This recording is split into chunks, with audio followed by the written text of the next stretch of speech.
අයිබෝවන් අපි අද දවසේදී සාකච්ඡා කරන්න බලාපොරොත්තු වෙන්නේ පුරාතන ගද්‍ය සංග්‍රහයේ අනුරුද්ධ කුමාර කතාවස්තුව පිළිබඳව තමයි අපි අද දවසේදී සාකච්ඡා කරන්න බලාපොරොත්තු වෙන්නේ. දැන් විශේෂයෙන් කියන්න ඕනි කාරණයක් තියෙනවා මෙහිදී ඒ තමයි දැන් අපි දන්නවා උසස් පෙළට නිර්දිෂ්ට ග්‍රන්ථ මාලාවේ අපට තියෙන වැදගත්ම කෘතිය තමයි පුරාතන ගද්‍ය සංග්‍රහය.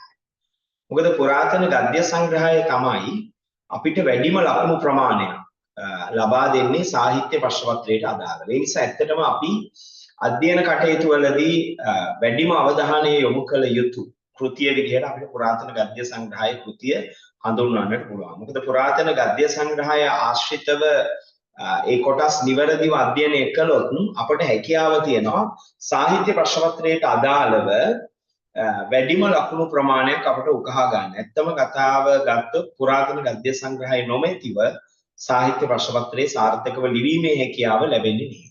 නිසා අපි දැන් ওই අන්තර්ගත පොත් ටිකෙන් අපි හඳුනා ගන්න ඕනි මේ පොත්වල අන්තර්ගත න්‍යෂ්ටිය රැඳිලා තියෙන්නේ පුරාතන ගද්‍ය කියන පොතේ යටතේ. මොකද ඒකට හේතුව සාහිත්‍ය ප්‍රශ්නපත්‍රයේ අපි දන්න දැන් පළවෙනි ප්‍රශ්නේ අපිට ලැබෙන්නේ අවබෝධය කියන කොටස ආශ්‍රිතව. මේ අවබෝධය කොටස් පහක් අපිට එක්සෑම් එකේදී ලැබෙනවා. ඒකෙන් කොටස් හතරක් අනිවාර්යෙන් අපි එක්සෑම් එකේදී ලියන්න ඕනේ. එතකොට මේ කොටස් පහෙන් හතරක්ම පුරාතන ගද්‍ය සංග්‍රහය ආශ්‍රිතව තමයි අපිට ලැබෙන්නේ. එක කොටසක් විතරයි අපිට ලැබෙන්නේ බුත්තිල කාව්‍ය ආශ්‍රිතව. ඒතර ඇත්තටම අපිට බුත්තිල කාව්‍ය කොටස නැතිව වුණත් අපිට අර කොටස් හතර සාර්ථකව ලිවීමේ හැකියාව තියෙනවා කිසිදු ගැටලුවකින් තොරව පුරාතන ගද්‍ය පොත හරියට පුළුවන් නම්. ඒ නිසා විශේෂයෙන්ම පුරාතන ගද්‍ය කෘතිය නොමැතිව අපට හැකියාවක් නැහැ සාහිත්‍ය පේපරයට සාර්ථකව පිළිතුරු ලියන්න. ඒ නිසා මේ කාරණේ ඔබ හොඳට අවබෝධ කරගත යුතු කාරණයක් පුරාතන ගද්‍ය කෘතිය නොමැතිව සාර්ථකව ලියන්න බැහැ. ඊළඟට අපි ගියාම ওই සිංහල සාහිත්‍ය ප්‍රශ්නපත්‍රයේ දෙවන කොටස, ඒ කියන්නේ පළවෙනි ප්‍රශ්නේ දෙවනි කොටසට ගියාම අපි දන්න එක අපිට ලැබෙන්නේ අවස්ථා සම්බන්ධය ආශ්‍රිතව. මේ අවස්ථා සම්බන්ධය ආශ්‍රිතව ලැබෙන මේ කොටස් හතක් අපට ලැබෙනවා. මේ කොටස් හතෙන් හතරකට අපි පිළිතුරු ලියන්න ඕනි. අපි කොටසක් දෙකක් වැඩි ලිව්වට කමක් නැහැ. මොකද හේතුව කියලා කියන්නේ අපිට කොටසක් දෙකක් වැඩිව ලිවීම තුලින් හැකියාව ලැබෙනවා වැඩි ලකුණු ප්‍රමාණයක් ගන්න. මොකද එක්සෑම් එකේදී පේපර් මාර්කින් වලදී අඩු ලකුණු තියෙන එක කපලා වැඩි ලකුණු තියෙන එක ශිෂ්‍යයාට වැඩි අවස්ථාව දෙන නිසා. ඉතින් ඒ නිසා දැන් මේ අවස්ථා සම්බන්ධයේ ලිවීම කියන කොටස පිළිබඳව අවධානය යොමු කරාම ඒකේ 1 2 3 4 කියන කොටස් 7යි ඔක්කොම තියෙන්නේ.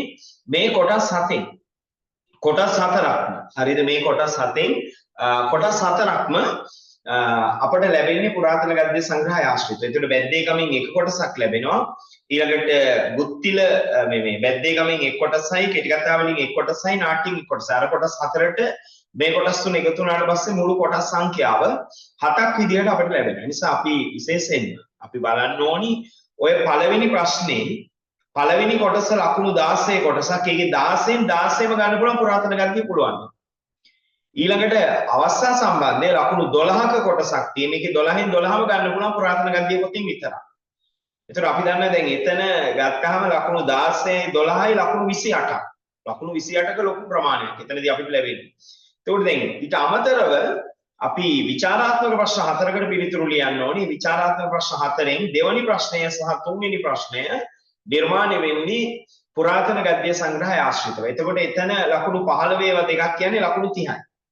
එතකොට එතන විචාර ප්‍රශ්න වලට අපිට පුරාතන ගද්‍ය පුළුවන් නම් අපිට ගොඩක් වෙලාවට එතන ලකුණු 30යි, අතන 16යි 12යි කියලා කියන්නේ 28යි. ඒ කියන්නේ අර මුළු පේපරෙන් ආසන්න වශයෙන් ලකුණු 58ක් විතර මේ පුරාතන ගද්‍ය කෘතිය ආශ්‍රිතව නිර්මාණය වෙලා තියෙන නිසා අපිට ඉතාම වැදගත්ම කෘතිය තමයි පුරාතන ගද්‍ය කියන කෘතිය. මේ පිළිබඳව අපි අවබෝධ කරගන්නදී මෙන්න මේ පුරාතන ගද්‍ය කොටස නිවැරදිවම අධ්‍යයනය කළ යුතුයි, කියවිය යුතුයි. එහි අන්තර්ගත අවබෝධය, අවස්ථා සම්බන්ධයේ විචාරාත්මක ප්‍රශ්න වලට පිළිතුරු ලියන්නේ කොහොමද? මේ කරුණු කාරණා පිළිබඳව අපිට හොඳ අවබෝධයක් තියෙනට ඕනේ. දැන් අපි ඒ නිසා උත්සාහ කරනවා පුරාතන ගද්‍ය මේ වන විටත් අපි හෝල් ක්ලාසස් වල උගන්වලා තියෙන්නේ. ඊට අමතරව තවදුරටත් අපි මේ ඔන්ලයින් ක්ලාස් එක හරහා අද දවසේ සම්බන්ධ වෙන ඔබට පුරාතන ගද්‍ය ආශ්‍රිත කතාවල අවබෝධය සහ කතාවල විචාරාත්මක කරුණු සාකච්ඡා කරන්න බලාපොරොත්තු වෙනවා. දැන් අද දවසේ අපි තෝරගෙන තියෙන මෙන්න මේ අනුරුද්ධ කුමාර කතාවස්සෝ ගත්තම අපි දන්නවා පුරාතන ගද්‍ය සංග්‍රහයේ තියෙන දීර්ඝම සහ වැඩිම දොරවබෝධ වචන සංඛ්‍යාවක් අන්තර්ගත වන කතාව මෙන්න මේ අනුරුද්ධ කුමාර කතාවස්සෝ.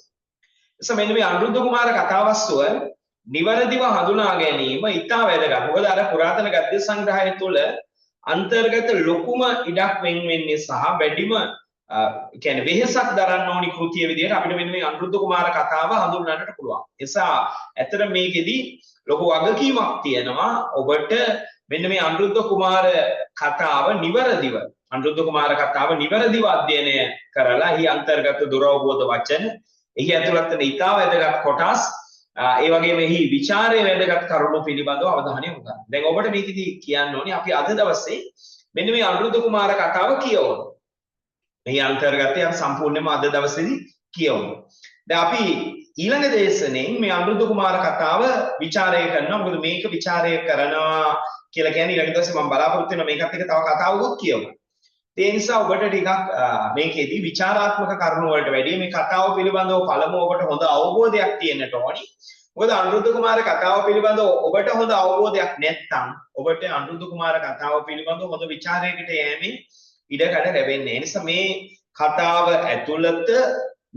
ඇතුළත ඇතර දුරවබෝධ වචන ගණනාවක් තියෙනවා, තේරුම් ගන්න ඕනි කරුණු ගණනාවක් තියෙනවා.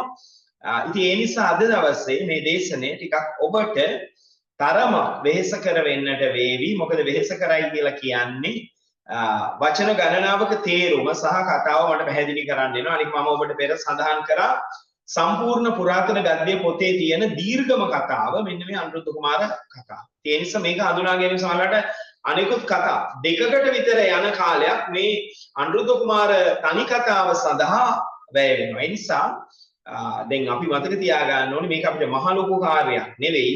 හැබැයි ඔබ මේ දේශනයත් එක්ක දිගටම සම්බන්ධ වෙලා ඉන්න.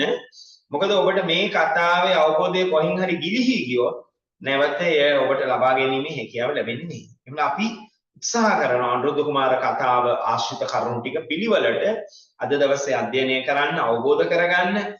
ඊට අමතරව අපි මේ කතාව හා සම්බන්ධ විචාරාත්මක කරුණු පිළිබඳවත් මේ දෙවන දේශනය තුළින් කතා කරන්නට බලාපොරොත්තු වෙනවා. ඒකෙදී අද දවසේදී මම මේ අනුරුද්ධ කුමාර කතාවස්සෝ කියවද්දී ඔබට මම දීලා තියෙනවා මේ වෙන විට නිබන්ධනයක්. මේ අනුරුද්ධ කුමාර කතාව ආශ්‍රිතව මෙන්න මේ වගේ නිබන්ධනයක් ඔබට ලබා දීලා තියෙනවා අනුරුද්ධ කුමාර කතාව. දැන් මේ ටියුට් එකම මම අද දවසේදී මේක ස්ක්‍රීන් ෂෙයා කරනවා මේ සාකච්ඡාව අතරතුර ඔබට මේ අන්තර්ගත කරුණු පිළිබඳව විශ්ලේෂණය කිරීමේ පහසුව සඳහා. ඒත් එක්කම මේ වන විට මේ අද දවසේ කතාව සඳහා පාදක කරගන්න මේ නිබන්ධනය තුල අන්තර්ගත වචන සහ කතාව මම වඩාත් පැහැදිලි කිරීම කරනවා. ඒකෙදී ඔබට පුළුවන්කම තියෙනවා දැනට කවුරු හරි දරුවෙක් අතේ මේ නිබන්ධනේ නැත්නම් එයාට හැකියාව තියෙනවා අනුරුද්ධ කුමාර කතාව පුරාතන ගද්‍ය සංග්‍රහය පොත ඔබ පාවිච්චි කරන්න. අර පාසල් ගෙනියන පෙළ පොත අරගෙන අන්න එහි අන්තර්ගත කරුණු සටහන් කරගන්න. ඒත් එක්කම නිබන්ධනේ නැති දරුවෝ ඊළඟ දවසේ මගෙන් මේ නිබන්ධනේ ඉල්ල ගන්න. හරිද? එතකොට මේ සියලු දරුවන්ට මේ නිබන්ධනය ලබා දෙනවා. එතකොට ඔබට පුළුවන්කම තියෙනවා මේ වඩාත් පහසුවෙන් අධ්‍යයනය කරන්න. ඒත් එක්කම මේ කතා පුවත හා සම්බන්ධ වූ විචාරාත්මක කරුණු පිළිබඳවත් අපි අවධානය යොමු කරන්න බලාපොරොත්තු වෙනවා. ඉතින් ඔබට මම නැවතත් සඳහන් කරනවා පුරාතන ගද්‍ය සංග්‍රහය කියලා කියන්නේ ඔබේ සාහිත්‍යයේ හදවත. පුරාතන ගද්‍ය සංග්‍රහය කියලා කියන්නේ ඔබේ සාහිත්‍යයේ ලකුණු උල්පත. පුරාතන ගද්‍ය සංග්‍රහය කියලා කියන්නේ සමස්ත සාහිත්‍යයේ කසේරුව විදිහට හඳුන්වන්න පුළුවන් මේ කෘතිය පිළිබඳව ඔබ සතු දැනුම තමයි ඔබ විභාගයේ සාහිත්‍ය පේපරේ ඉහළ ලකුණකට යනවද නැද්ද කියන කාරණේ නිර්ණය කරන ප්‍රමුඛතම සාධකය බවට පත් වෙනවා. ඒ නිසා ඔබ වැඩිම අවධානය යොමු කළ යුතු, වැඩි වශයෙන් කියවිය යුතු, වැඩි වශයෙන් කරුණු පිළිබඳව විචාරාත්මක කරුණු පිළිබඳව අවධානය යොමු කරමින් විචාර ලිවිය යුතු කෘතිය බවට පත් වෙනවා. මෙන්න මේ පුරාතන ගද්‍ය සංග්‍රහය. පුරාතන ගද්‍ය සංග්‍රහය ආශ්‍රිත අවබෝධයට විතරක් ඔබට ලකුණු ලැබෙනවා ලකුණු 28ක්. මොකද පළවෙනි ප්‍රශ්නේ අවබෝධයේ ලකුණු 16ක්, අවස්ථා සම්බන්ධයේ ලකුණු 12ක් කියන්නේ ඔබ මේ කෘතියේ අන්තර්ගත කතාව කියවලා දුරවබෝධ වචන සහ ඒ අවස්ථා හඳුනා ගැනීම. ඒ සඳහා ඔබට මුළු පේපරේ ලකුණු 28ක් තියෙනවා. විචාරාත්මක ප්‍රශ්නවලදී ඔබට තව ලකුණු 30ක් තියෙනවා. ලකුණු 58ක් තියෙනවා. මේක ඇවිල්ලා අති විශාල ලකුණක් සාහිත්‍ය පේපරේ. ඒ නිසා මේ අති විශාල ලකුණ අපි උපයාගත යුතුමයි මේකෙදි. ඒ නිසා මේ අපි ඉවක් බවකින් තොරව පහළ දිය යුතු නැහැ. හරියටම ඉලක්කය බලලා අවශ්‍ය තැනටම ඒ ඉලක්කයටම අපි ගහන්න ඕනි. එතන තමයි ලකුණු තියෙන නිසා අපි ඇත්තටම කිව්වොත් අර මේ සල්ලි තියෙන ගහක් හොල්ලනවා වගේ කතන්දරයක් තමයි මේකද මට කියන්නේ. ලකුණු තියෙන ගහ තමයි මේ අපි හොල්ලන්නේ පුරාතන ගද්‍ය සංග්‍රහය. එහෙනම් මම වැඩිදුර කතා කරන්නේ මේකෙදි මම අද දවසේදී white board එක පාවිච්චි කරනවා සමහර වචන ලියන්න. ඒ වගේම PDF එකක් පාවිච්චි කරනවා සමහර ඒ කියන්නේ කතාවේ අන්තර්ගත පෙළ කියවගෙන යන්න. ඉතින් අද දවසේ අපි පළමුව එහෙමනම් කතාව කියවලා ඉමු අන්තර්ගත කරුණුත් එක්ක යන්න.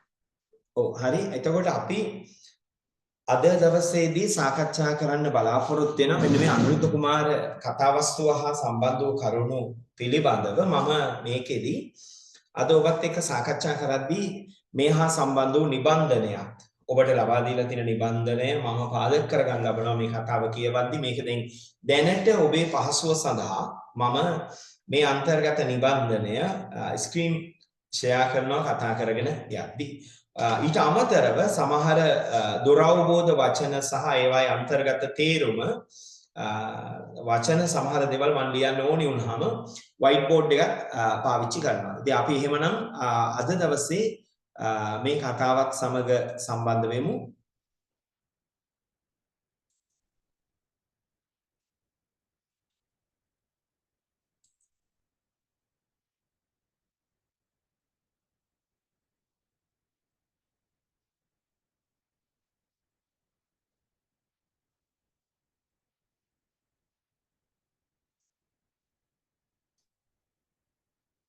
මේ තියෙන්නේ ඔබට මම ලබා දුන් නිබන්ධනය මෙහි ඉතා පැහැදිලිව අන්තර්ගත සෑම ඡේදයකම ඒ අන්තර්ගත සෑම ඡේදයකම ඇතුළත් වන වචන සහ ඒවායේ තේරුමත් වෙන වෙන වශයෙන් ඇතුළත් කරලා දෙනවා. මම මේකෙදි white board එකක් ටිකක් පාවිච්චි කරන්න මට අවශ්‍ය වුණාම එසම white board එකත් මෙතෙන්ට කනෙක්ට් කර ගන්නවා. මොකද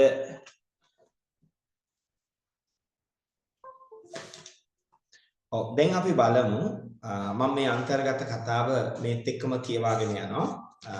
ඔබට ස්ක්‍රීන් එකෙත් මේක වෙන්නේ අනුරුද්ධ කුමාර කතාව ගත්තාම කපිලවස්තුපුරයේහි සුද්ධෝදන කියන රජුරුවන්ගේ මල්ලි. මේ කපිලවස්තුපුරය කියලා කියන්නේ කිඹුල්වත් පුරයට.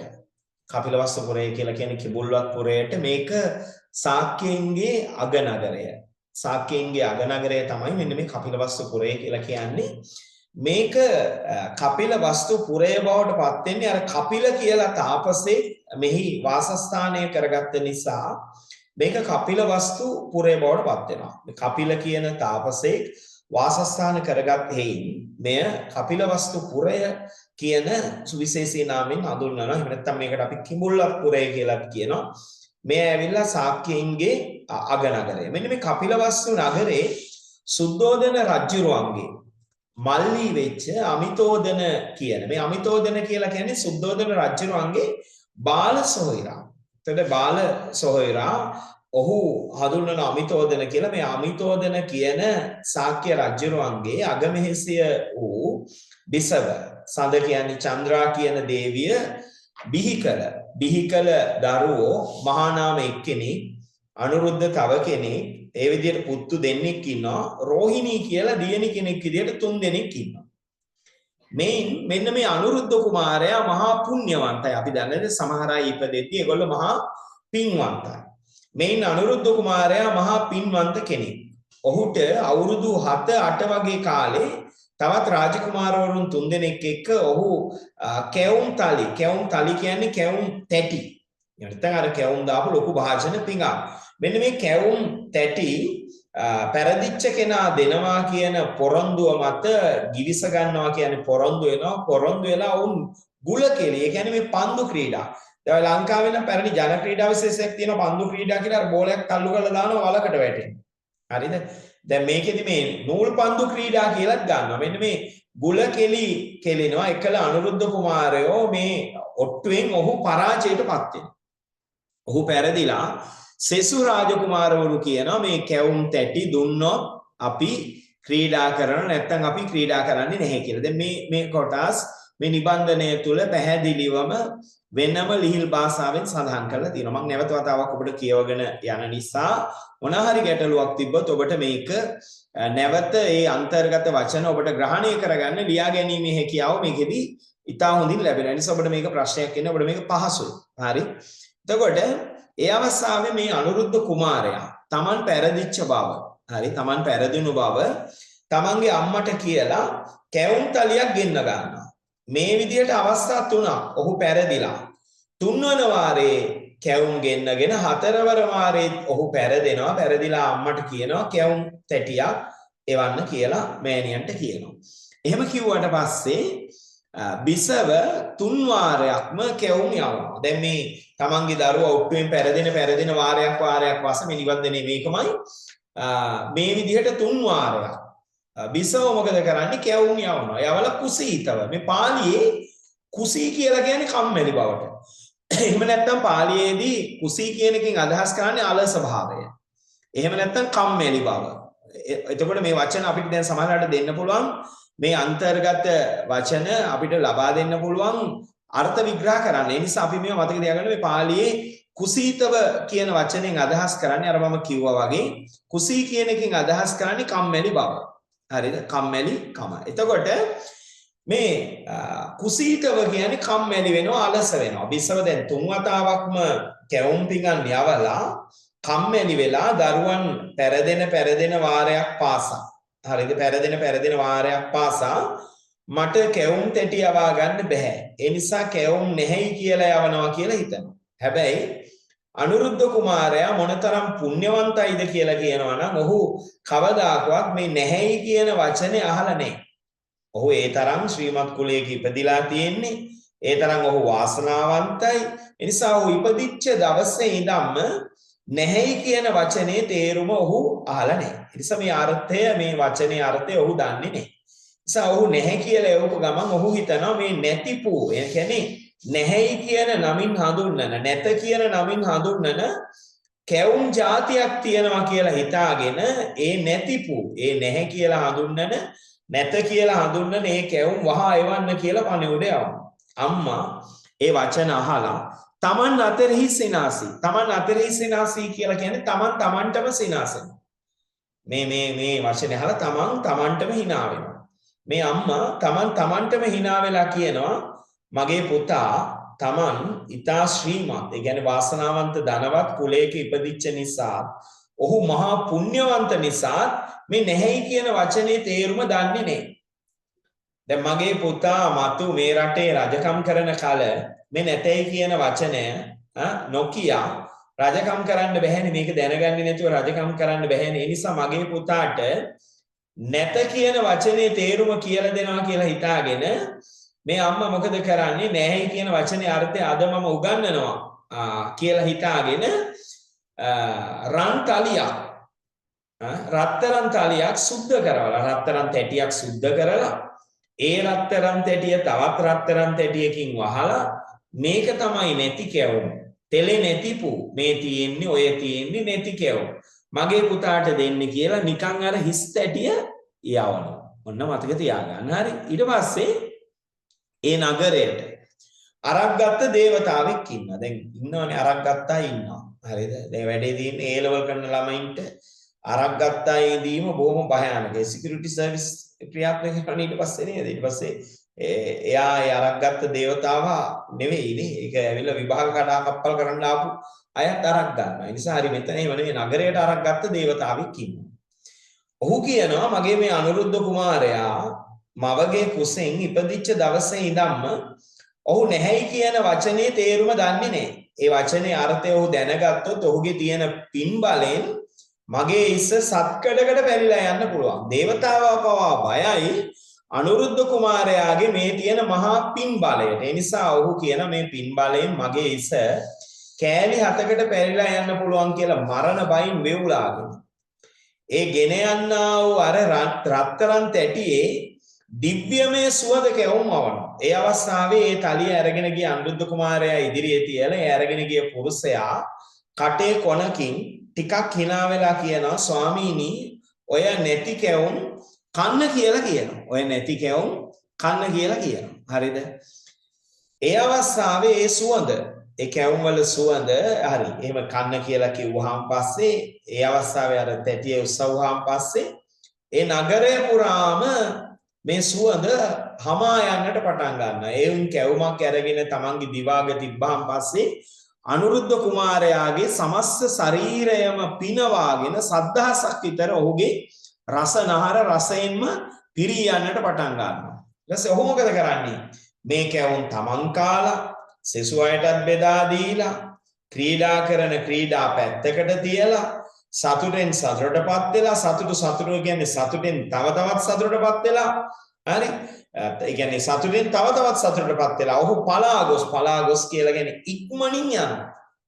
හරි සතුටෙන් සතුටටපත් වෙලා ඉක්මනින් ගිහිල්ලා මෑණියන්ගේ ඔඩොක්කුවේ ඉඳගෙන දෑතින් තමන්ගේ අම්මගේ බෙල්ල වැළඳගෙන මෑණියන්ගේ මුහුණ හා දෙතන සනාපියා මේ සනාපියා කියලා කියන්නේ සෙනෙහසින් දැවටෙනවා. මෑණියන්ගේ මුහුණේ මෑණියන්ගේ දෙතනේ සෙනෙහසින් දැවටෙනවා. එහෙම දැවටිලා මෑණියනි අම්මේ මෙතෙක් දවස් උඹ මට නොසනා සෙනෙහස නැතිව හිටියේ ඇයි? අදමද මේ සෙනෙහස ඇතිව ගියේ කියලා විමසනවා. මේ හැම වචනයක්ම වැදගත්. ඒ අවස්ථාවේ මෑණියෝ ඒ අවස්ථාවේ මේ අම්මා තම පුතා කෙරෙහි සතුටු කඳුළු වගුරුවා. දැන් අර සතුටටත් අඬනවනේ මිනිස්සු. දුකට අඬනවා වගේ සතුටට අඬනවා. අඬලා පුතේ මොනවාද මේ කියන්නේ? පුතේ ඔබ මොනවාද මේ කියන්නේ? මගේ මේ ඇස් දෙකයි මගේ මේ හදවතයි නුඹයි මේ සතරම මට සමානයි. හැබැයි පුතේ ඒ ඇස් දෙකටයි ඒ හදවතටයි වැඩිය නුඹ මට ප්‍රියයි. අනුරුද්ධ කුමාරයෝ කියනවා එහෙමනම් ඇයි අම්මේ මට සෙනෙහස තියෙනවා නම් මෙච්චර දවසක් මේ ආකාරයේ රස මේ නැති කැවුම් මට සකස් කරලා දුන්නේ නැත්තේ ඇයි කියලා මේ බිසව අර තලිය අරගෙන ගිය පුරුෂයා අතින් මේ තොරතුරු දැනගෙන මගේ පුතාගේ පින් බලයෙන් දිව්‍යමය කැවුම් දෙවියෝ මවල දුන්නායි කියලා දැනගෙන ඊට පුදුමයටපත් වෙනවා. ඒ අවස්ථාවේ අනුරුද්ධ කුමාරයා මෑණියනි මා කෙරෙහි සෙනෙහස තියනවා නම් අද ඉඳන් මම වෙන කැවුම් විශේෂයක් කන්නේ නැහැ. මට අර නැති කැවුම් පිසලා එවන්න කියලා ක්‍රීඩාවට දුවගෙන යනවා. එදා ඉඳන් කැවුම් කනවා කියලා පුතණුවෝ එවෝ කල මෑණියෝ මොකද කරන්නේ? පෙර වගේම රත්තරන් තැටියක් අරගෙන සෝදලා තවත් රත්තරන් තැටියකින් වහලා යවනවා. පෙර වගේම දේවතාවා දිව්‍යමය කැවුම් අවනවා. අනුරුද්ධ කුමාරයා වෙන කැවුම් කන්නේ නැහැ. දෙවියන් මෙව් කැවුම් කාලා නැහැයි කියන වචනේ අර්ථය නොදැන ගිහි ගෙහි වැඩෙනවා. හරි වෙන කැවුම් කන්නේ නැහැයි කියන වචනේ අර්ථය නොදැන ගිහි ගෙහි වැඩෙන්නට පටන් ගන්නවා. දැන් ඔහු එතකොට නැහැයි කියන වචනේ තේරුම දන්නේ නැහැ. එතකොට නැතයි බසෙහි අර්ථය නොදැන ගිහි ගෙහි වැඩෙන්නට පටන් ගන්නවා. මේක කුමන ආකාරයි? හරි මොන විදිහේ පින් බලයක්ද කියලා කියනවා නම් පෙර මේ අනුරුද්ධ කුමාරයා එක්තරා ආත්මයක දිලිඳු කුලයක ඉපදිලා අසුන්ට තනදා කියන්නේ තනකොළ කපනවා. තනදා තනකොළ කපලා තනකොළ කදවල් බැඳලා ඒව ඇදලා ජීවත් වුණා. පෙර මේ අනුරුද්ධ කුමාරයා එක්තරා ජාතියක දැන් මෙන්න මේ කොටස මතක තියාගන්න ඕනි. පෙර මේ අනුරුද්ධ කුමාරයා එක්තරා ජාතියක දිලිඳු එක්තරා කුලයක ඉපදිලා අසුන්ට තනකොළ කපලා තනකොළ කදවල් ඇදලා ජීවත් වුණා. ඒ කාලේ උපරිට්ඨ කියන පසේ බුදුවරයන් වහන්සේ දැකලා තමන් බැලමෙහි කරලා ඒ කියන්නේ මෙහි කාර්ය කරලා මේ ලබාගත් බත් කොට්ටාසය උන්වහන්සේගේ පාත්‍රයට පිළිගන්නලා ප්‍රාර්ථනයක් කරනවා. ඒ තමයි මේ පිනෙන් මේ පින හේතු කොටගෙන මතු මෙසේ දිලිඳු කුලයක නූපදින්වා මතු මේ ආකාරයේ දිලිඳු කුලයක ඉපදෙන්න එපා. උතුම් වූ රාජ කුලයකම ඉපදේවා. උතුම් වූ රාජ කුලයකම ඉපදෙන්න ඕනි. එහෙම ඉපදිලා නැහැයි කියන වචනේ තේරුම පවා දැනගන්නට නොලැබේවා. එහෙම ඉපදෙනවා විතරක් නෙවෙයි නැහැයි කියන වචනේ තේරුම පවා නොදනින්වා කියලා ප්‍රාර්ථනා කරනවා. ඒ පින් බලයෙන් මේ කාලේ ශාක්‍ය කුලයේ ඉපදිලා නැහැයි කියන වචනේ අර්ථය පවා දන්නේ නැහැ. නොදැක දිව්‍යමය කැවුම් කමින්ම වර්ධනය වෙනවා. දැන් මට බැරි වුණා ඔබට මෙහි අන්තර්ගත මෙන්න මේ කොටස් කියවගෙන යද්දී මෙහි ඔබ මතක තබා ගත යුතු ඉතා වැදගත් කොටස් ඔබට මට මාක් කරන්න බැරි වුණා. මම ඒකත් ඔබට මේ ගමන්ම මාක් කරන්න. ඒකට මට PDF එකේ ආපහු මුලට එන්න උවමනාවක් නැහැ. ඒ නිසා මම ඒ කොටස් මෙහෙම ඔබට මතක් කරගෙන යන්නම්. හරිද? දැන් බලන්න මේකේ අපිට ඉතා වැදගත් කියන කොටස්. හරිද? මෙහි අන්තර්ගත වැදගත් කියන කොටස් අපි මාක් කරගත්තොත් අපිට පිළිතුරු ලිවීමේදී පහසු වෙනවා. ඒ නිසා මම ඒවා ඔබට වෙන වෙනම කියන්නම්. අන්තර්ගත කොටස් මෙන්න මෙතන අපි ගත්තොත් එහෙනම් මේ හරිය අපිට තියෙනවා ඉතා වැදගත් කොටසක්. ඒ තමයි මෙන්න මෙතන මව හිතනවා මාගේ පුතණුවෝ තමන් ශ්‍රීමත් කුලයේ මෙන්න මෙතන මතක තියාගන්න ඕනේ කොටසක්. මාගේ පුතණුවෝ තමන් ශ්‍රීමත් කුලයේහි උපන් හේනොත් මහා පින් නැති හේනොත් නැතයි යන බසෙහි අර්ථය නොදනිති. ඔන්න එතන ඊට වැදගත් කොටසක්. මාගේ පුතණුවෝ තමන් ශ්‍රීමත් කුලෙහි උපන් හේනොත් මහා පින් නැති හේනොත් නැතයි යන බසෙහි අර්ථය නොදනිති. ඔන්න හරිද? ඊළඟට රන්තලියකින් මෙන්න මේ කොටසත් මතක තියාගන්න. රන්තලියකින් සුද්ධ කරවා පියා අනෙක් රන්තලියකින් වසාලා තෙලේ නැතිපු මපුතුණුවන්ට දෙවයි. රන්තලියක් සුද්ධ කරවා පියා අනෙක් රන්තලියකින් වසාලා තෙලේ නැතිපු මපුතුණුවන්ට දෙවයි කියා නිකම්තලිය යවා හුවේ. ඔන්න ඒකත් වැදගත්. මේ ඔබ මතක තබා ගන්න. ඊළඟට මෙන්න මෙතෙන්න ගියාම හරිද? දේවතාවා හිතන සංකල්පය මොකක්ද? මාගේ අනුරුද්ධ කුමාරයෝ මව් කුසින් උපන්දා පටන් නැතැයි යන බසෙහි අර්ථය නොදත්තාහුය. මාගේ අනුරුද්ධ කුමාරයෝ මව් කුසින් උපන්දා පටන් නැතැයි යන බසෙහි අර්ථය නොදත්තාහුය. එබසෙහි අර්ථය දැනපුනම් උන්ගේ පින් බලයෙන් මායිස සත්කඩකට පැලී යයි කියා මරණ බයින් වේවුලාගෙන. අන්න අපිට ඉතා වැදගත් තැනක් මේක. හරිද? පෙර පින් නැති පුරුෂයින්ගේ පුණ්‍ය බල මහිමයට දේවතාවන් පවා බිය වෙනවා. එය සඳහන් වෙන්නේ කොහොමද? ඒ නගරයට අරක් ගත්ත දේවතාවා හිතනවා මාගේ අනුරුද්ධ කුමාරයා මව් කුසින් උපන්දා පටන් නැතේ යන වචනේ අර්ථය පවා දන්නේ නැහැ. ඒ වචනේ අර්ථය දැනගත්තොත් ඔහුගේ පින් බලෙන් මගේ ඉස සත්කඩකට පැලී යයි කියා මරණ බයින් වේවුලාගෙන. අන්න අපිට ඉතා වැදගත් අවස්ථාවක් මතක තබාගත යුතුයි. හරිද? මගේ අනුරුද්ධ කුමාරයෝ මව් කුසින් උපන්දා පටන් නැතේ යන බසෙහි අර්ථය නොදත්තාහුය. එබසෙහි අර්ථය දැනපු නමුන්ගේ පින් බලෙන් මායිස සත්කඩකට පැලී යයි කියා මරණ බයින් වේවුලාගෙන. ඔන්න මතක තියාගන්න. ඊළඟට මෙතන මේ බලන්න. හරිද? මෑණියන් වහන්සේ ඔන්න අපිට මතක තියාගන්න ඕනි කොටස්. මෑණියන් වහන්සේ මෙතෙක්දා නුඹ මට නොසනා ඇත්තේ ඇයිද අදම සනා ඇතිව ගියේ. අර මව සහ දරුවා අතර තියෙන සම්බන්ධය සහ ළමා ලෝකෙ සිතුවිලි, ළමා ලෝකෙ ක්‍රියාකාරකම්. අම්මගේ ඔඩොක්කුවට ඇවිල්ලා ඔඩොක්කුවේ ඉඳගෙන දෑතින් අම්මගේ බෙල්ල බදාගෙන අම්මගේ මුහුණ හා දෙතන සනසලා, කියන්නේ ආදරයෙන් එහි දැවටෙමින්. හරි? නුඹ මට මෙච්චර දවසක් සෙනෙහස නැත්තේ ඇයිද කියලා අහනවා. ඒක හරි වැදගත්. ළමා ලෝකයේ සිතුවිලි සහ දරුවන් සහ දෙමාපියන් අතර තියෙන සම්බන්ධය මේ තුලින් නිරූපණය වෙනවා. ඊළඟට අපි ගියාම තව කොටසකට මෙන්න මෙතන හරිද අම්මා කියන අම්මා මොනතරම් දරුවට ආදරෙයිද කියලා කියනවනම් හරිද මෑනියෝ එවේලේ මෑනියෝ පුතණුවන් කෙරෙහි ප්‍රේමෙන් සතුටු කඳුළු ගෙනපියා පුතණුවනි කුමක් කියන්නේද මාගේ ඇස් දෙකත් මාගේ හදවතත් නුඹත් මේ සතරම මට සමය ඒ ඇස් දෙකටත් හදවතටත් වඩා නුඹ මට ප්‍රියදෑ ඔන්න හරිද මතක තබා ගන්න පුළුවන් කොටස් ඔන්න එතකොට මේ පිළිබඳව අවධානය යොමු කරන්න. එතකොට ඒක ඔබට හොඳයි. ඒ කොටසත් මතක තියාගන්න. ඊළඟට හරිද මෙන්න මේ මෙතෙන්ද ගියාම මෙන්න මෙතන පුතනෝ එව් කල මෑනියෝ පෙරසේම රන්තලියකින් සෝදා රන්තලියකින් වසාලති. පෙරසේම දේවතාවෝ දිව්‍යමය වූ කැවුම් අවාලති. අන්න පෙරපින් තියෙන දැන් මේකේ කුසල කර්මවල බලය එහෙම නැත්නම් පින්කම් වල බලය ආනිසංස පිළිබඳව මොනතරම් කියනවද කියනනම් දේවතාවා දිගටම දිව්‍යමය සුවඳ කැවුම වවනවා.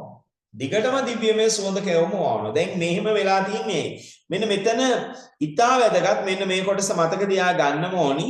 පෙර මේ අනුරුද්ධ කුමාරයෝ එක් ජාතියක දිලිඳු එක් කුලයක ඉපෙද අසුන්ට තනදා තනකත් ඇද ජීවත් වෙති. එසමෙහි උපරිට්ටනම් පසේබුදු කෙනෙකුන් වහන්සේ දැක තමන් බැලමෙහෙ කොට ලත් බත් කොට්ටාසය උන්වහන්සේගේ පාත්‍රයට පිළිගන්වාලා මේ පිනින් මතු මෙසේ දිලිඳු කුලයක නූපදින්වා උතුම් වූ රාජ කුලයේම උපදින්වා එසේ ඉපිදත් නැතැයි යන බසෙහි අර්ථය නොදනින්වායි ප්‍රාර්ථනා කළාහුය. ඔන්න මතක තියාගන්න. හරිද? ඒක ඊටා වැදගත් කොටසක්. ඔබ මතක තබා ගත යුතු ඊටා වැදගත් කොටසක්. මොකද මේ කොටස් ටික දැන් මේ මාක් කරන කොටස් ටික බොහොම වැදගත් පිළිතුරු ලිවීමේදී. ඒ නිසා මේ කොටස් අනිවාර්යෙන් මතක තියාගන්න. දැන් මේවයි මම සම්පූර්ණ කොටසම මාක් කරනවා. හැබැයි ඔබට අවශ්‍ය විදියට එතනදී ඔබට අවශ්‍ය පුංචි කොටසක් ඔබ මතක තියාගත්තාම ප්‍රමාණවත්.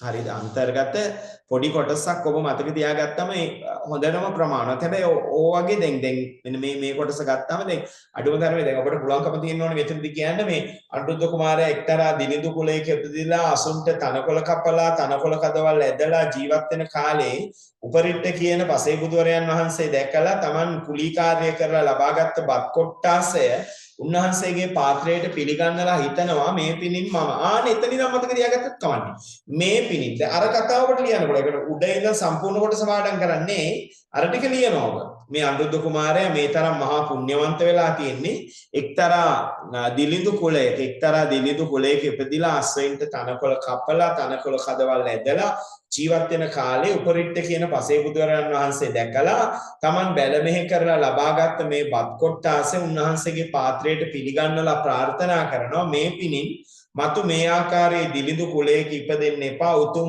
රාජ කුලයකම ඉපදෙන්න ඕනේ එහෙම ඉපදිලා නැහැයි කියන වචනේ අර්ථය පවා නොදනින්වා කියා ප්‍රාර්ථනා කරනවා. එතන ඔබට ඕන මතක තියාගන්න පුළුවන් මේ පිනින් මතු මෙසේ වූ දිලිඳු කුලයක නූපදින්වා උතුම් වූ රාජ කුලයේම ඉපදින්වා එසේ ඉපදත් නැතේ යන බසෙහි අර්ථය නොදනින්වා කියා ප්‍රාර්ථනා කළා කියලා අන්න ඒ කොටස මතක තියාගත්තත් ඇති. හරිනේ. ඔන්න දැන් අපි යනවා කතාවේ ඉතිරි කොටසට.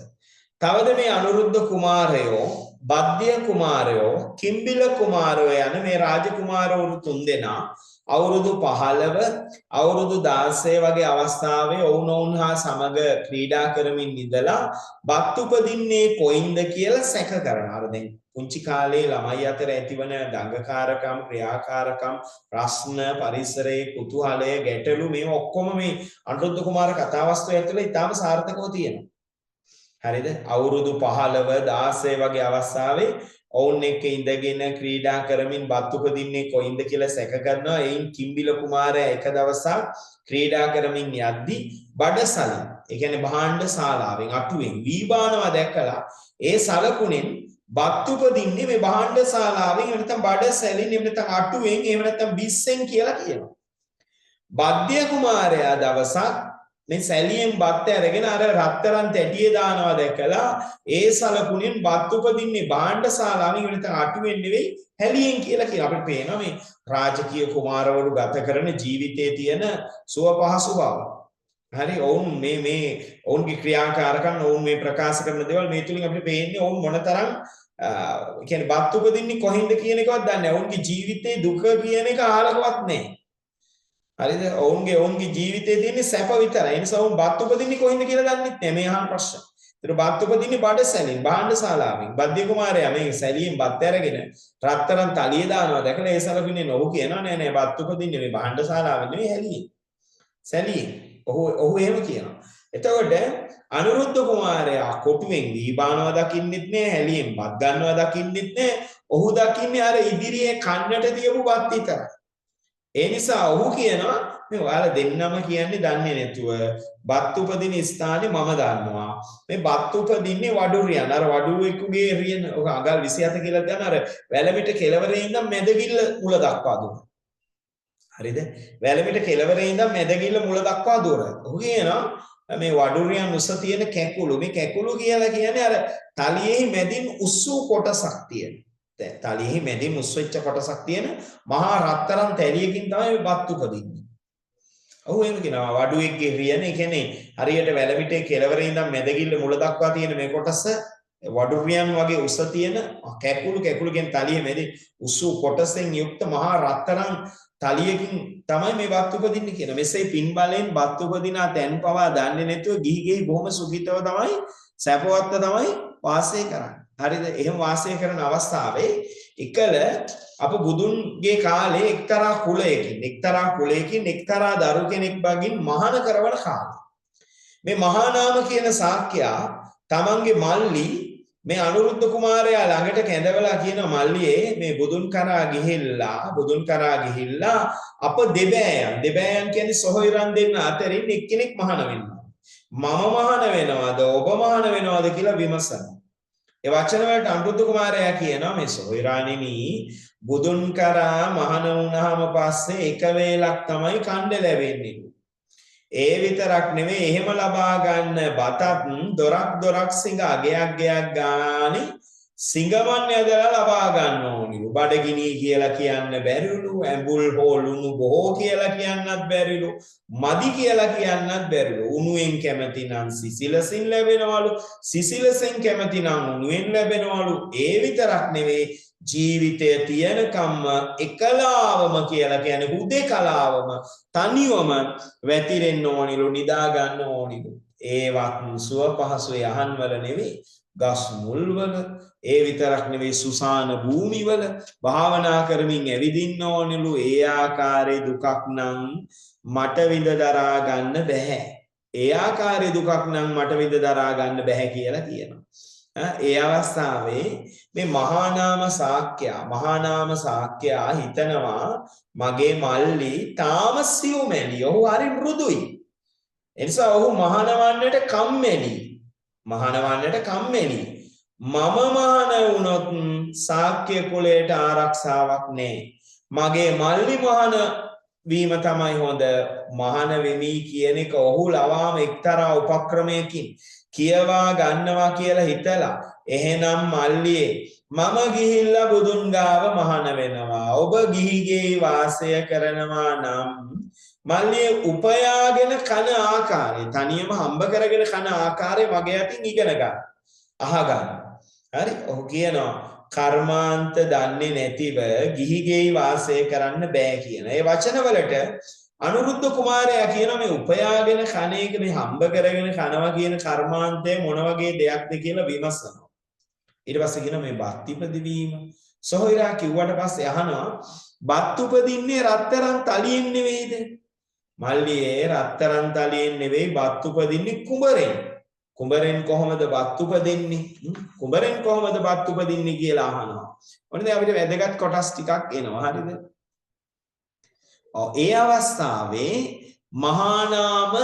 මහානාමයෝ මලනුවන්ට හරිද තමන්ගේ මල්ලිට ගිහි ජීවිතයේදී කරන අනුශාසනා වශයෙන් මෙහි ආදීනව හේතු දක්වන මම මේ ටික ඔබට වැදගත් ඒවා මම මාක් කරන්නම් හරිද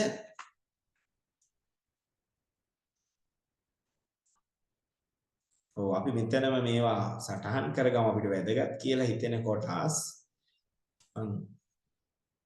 පෑනෙමුත් මාක් කරන්නම් ඔබට ඒතර පුළුවන්කම තියෙනවා ඇත්තට මේකේ මේ ඔබට අවශ්‍ය විදිහට සටහන් කරගන්න නිසා මම පෑනෙමුත් මේ අන්තර්ගත කොටස් සමහර මම හරි මේ බලන්න ඒ අවස්ථාවේ මේ මහා නාම සාක්‍යයා මල්ලිට කරන අනුශාසනා වශයෙන් ඔහු ආදීනව මෙහි විපාක දක්වන මල්ලියේ බත් උපදින ආකාරය මගේ අතින් අහන්නකො මේ සීසාන එක හරියට හුලම් බදනා කියන්නේ මෙන්න මෙතන මේ වචනේ හුලම් බදනා කියන්නේ හුලම් අල්ලනවා වගේ හරිද මේ අපිට මෙහෙම ලියන්න පුළුවන් හුලම් අල්ලනවා වගේ ඊටාම අමාරුයි ඒක අමාරු දෙයක් හරිද නගුල අපි දන්න සීසාන ගන්න උපකරණේ නෙමෙයි නගුල කියලා කියන්නේ නගුලක වියදණ්ඩ කියලා කියන්නේ මෙන්න මේක වචන වැදගත් වචනයක් නේ අර හරකගේ කර මතට හරක්ගේ කර මතට බඳින ලීයනේ අපිට මේ ඇත්තකින් මෙහෙම ලියන්න පුළුවන් හරිද හරක්ගේ කර මතට මෙතනම ලියන එක තමයි අපිට වැදගත් නේ හරක්ගේ කර මතට බඳින ලී දණ්ඩ නෙමෙයි අන්න හරකුන්ගේ කර මතට බඳින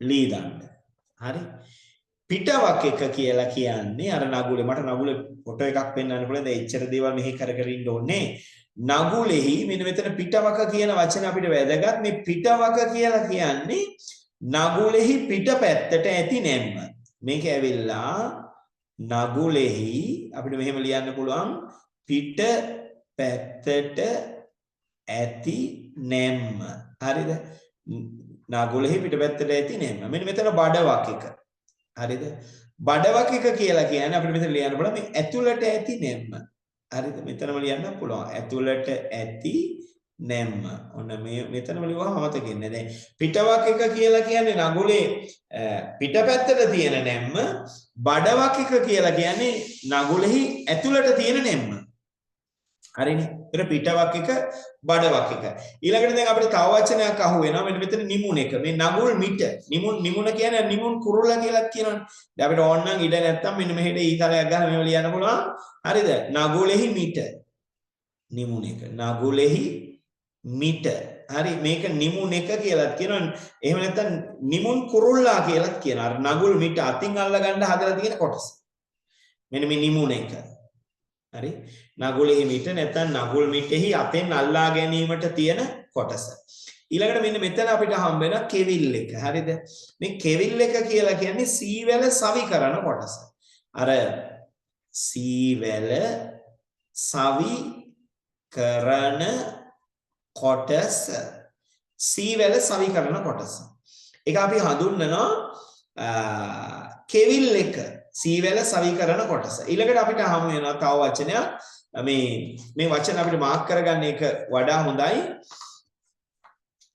ඊළඟට අපිට හමු වෙනවා මෙන්න මේ කෙවිල් එක කියන කොටසට පස්සේ අවකැට එක කියලා වචනයක් හම්බ වෙනවා මෙතන මේ අවකැට එක හරිද අපිට මෙහෙම මාක් කරන්න පුළුවන් මේ අවකැට එක කියලා කියන්නේ පැත්තක ලියා ගන්නත් පුළුවන් මේ ටික හරිද දැන් අපි දැනට මෙතන මාක් කරගෙන යමුකෝ අවකැට එක කියන වචනෙන් අදහස් කරන්නේ අර වියගහ අමුණලා තියෙන දිග ලීයටත් කියනවා හරිද වියගහ අමුණලා තියෙන දිග ලීයටත් කියනවා වියගහ අමුණා ඇති දිග ලීයටත් කියනවා මේකේ අර්ථ නිරූපණ කීපයක් තියෙනවා ඊළඟට ගොනුන්ට පහර දීමට භාවිතා කර ගල් කැටයකට ගොනුන්ට පහර දීමට භාවිතා කළ ගල් කැටයක් භාවිතාකටත් මේ නම කියනවා. ඊට පස්සේ ලී ඇණයකටත් මේ අදහස ගන්නවා කියලා ඔන්න කියනවා. තව අදහසක් අපි මේ කීපයක් කිව්වේ. අව කැට එක. හරි. එතකොට නිමුණ එක නගුල් මිට, කෙවිල් එක සීවැල සවිකරන කොටස, අව කැට එක වියගහ අමුණා ඇති දිග ලීය නැත්තම් ගොනුන්ට පහර දීමට භාවිතා කර ගල් කැටයක්. සීවැල කියන එක නම් අපිට ප්‍රශ්නයක් නෑ. මේ සීවැල කියලා අදහස් කරන්නේ හරිද? දැන් මෙතන දැන් පැටලෙන නිසා මට එක එක පාටින් ලියන්නත් පුළුවන්. සීවැල කියන එකෙන් අදහස් කරන්නේ මෙන්න මෙතන. සීවැල කියන එකෙන් අදහස් කරන්නේ අර යකඩ පතුර. යකඩ පතුර. සීවැල. සීවැල කියන්නේ යකඩ පතුර. හරිනේ. ඔන්න එතෙන් ආවා අපි. ඊට පස්සේ අපිට එනවා මෙන්න මෙතන එනවා. තව වචන දෙකක්. ඒ තමයි පෙරගිලිය කියලා එකක් එනවා පසුගිලිය කියලා තව එකක් එනවා මෙතන. මේ පෙරගිලිය කියලා කියන්නේ පෙරපසින් ඇති, ඒ කියන්නේ ඉදිරියෙන් නැති, හරි පෙරපසින් නැති, එහෙම නැත්නම් ඉදිරියෙන් ඇති ලී ඇනය. හරි පෙරගිලිය. ඊළඟ මේකට තව වචනයක් එනවා මෙන්න මේ වචනේ පසුගිලිය. මේ පසුගිලිය කියලා කියන්නේ හරිද අර විදිහමයි දැන් පෙරගිලිය කියලා කියන්නේ පෙරපසින් තියෙනනේ පසුගිලිය කියලා කියන්නේ පසුපසින් නැති ලී ඇනය. නගුලෙහි පසුපසින් ඇති ලී ඇනය. මේක අපි හඳුන්වනවා පසුගිලිය. ඊළඟට අපිට තව වචනයක් හම්බ වෙනවා ඒ තමයි වියමෑයක. මෙන්න මෙතන නේද මම මේක මෙහෙම ගන්නකො හරිද වියමෑයක. මේ වියමෑයක කියලා කියන්නේ නගුලෙහි වියදණ්ඩ සවි කරන නැත්නම් රඳවන උල. නගුලෙහි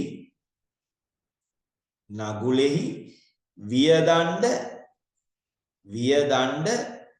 සවි කරන හරි නැත්නම් රඳවන සවි කරන නැත්නම් රඳවන උල. ඒක හඳුන්වන මෙන්න මෙතන වියමෑයක. හරිනේ. ඔන්න දැන් මම මෙතන මේ පැටලෙන නිසා එක එක පාට පාවිච්චි කරනවා. හරි. ඔබට ඒක ප්‍රශ්නයක් එන්නේ.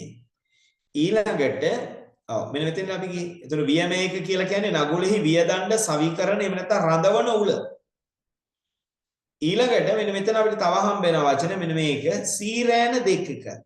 හරි අපි මෙහෙන් ගත්තොත් දැන් අපිට මේක දිග වැඩිනේ සීරෑන දෙකක කියන වචනේ ඊළඟට අපිට හම්බ වෙන්නේ. ඕන මතක තියාගන්න දැන් අපි ආව පෙරගිලිය පසුගිලිය වියමෑයක සීරෑන දෙක කියන්නේ වියගසෙහි ගොනුන් බඳින ලණුව. මම මෙහෙ ඉඳන්ම ලියන්නම් වියගසෙහි ගොනුන් බඳින ලණුව. හරි මේක හඳුන්වන සීරෑන දෙකක. ඊළඟට අපි දැන් තවත් අහු වෙනවා අමුතු බෑනක. හරිද අමුතු බාණක කියලා හම්බ වෙන මෙතන වචනයක්. මම මේකත් මේ මෙහෙර ගන්න දැන් ඊට මදි නිසා මෙහෙන් අරන් ලියනවා. මේ අමුතු බාණක කියලා කියන්නේ නගුල් ලිසයි වියදණ්ඩයි සවි කරන ලණු කොට. නගුල් හිසයි ඊළඟට වියදණ්ඩයි හරි නගුල් ලිස හා වියදණ්ඩ සවි කරන ලණුව. හරි දැන් මෙහෙමනේ දැන් මේ වචන ටික අහද්දී ඔබට කොච්චර එපා වෙනවද කියලා කිව්වොත් එහෙම අනුරුද්ධ කුමාරයාට ගිහි ජීවිතේම කලකිරෙනවනේ නේද? අනුරුද්ධ කුමාරයාට ගිහි ජීවිතේම කලකිරෙනවා මේ ටික ඇහුවට පස්සේ. ඔව් මාන වෙන්න තීරණය ගන්නවනේ. හරිද? ඔන්න අමුතු බාණක කියන තැනට ආවා.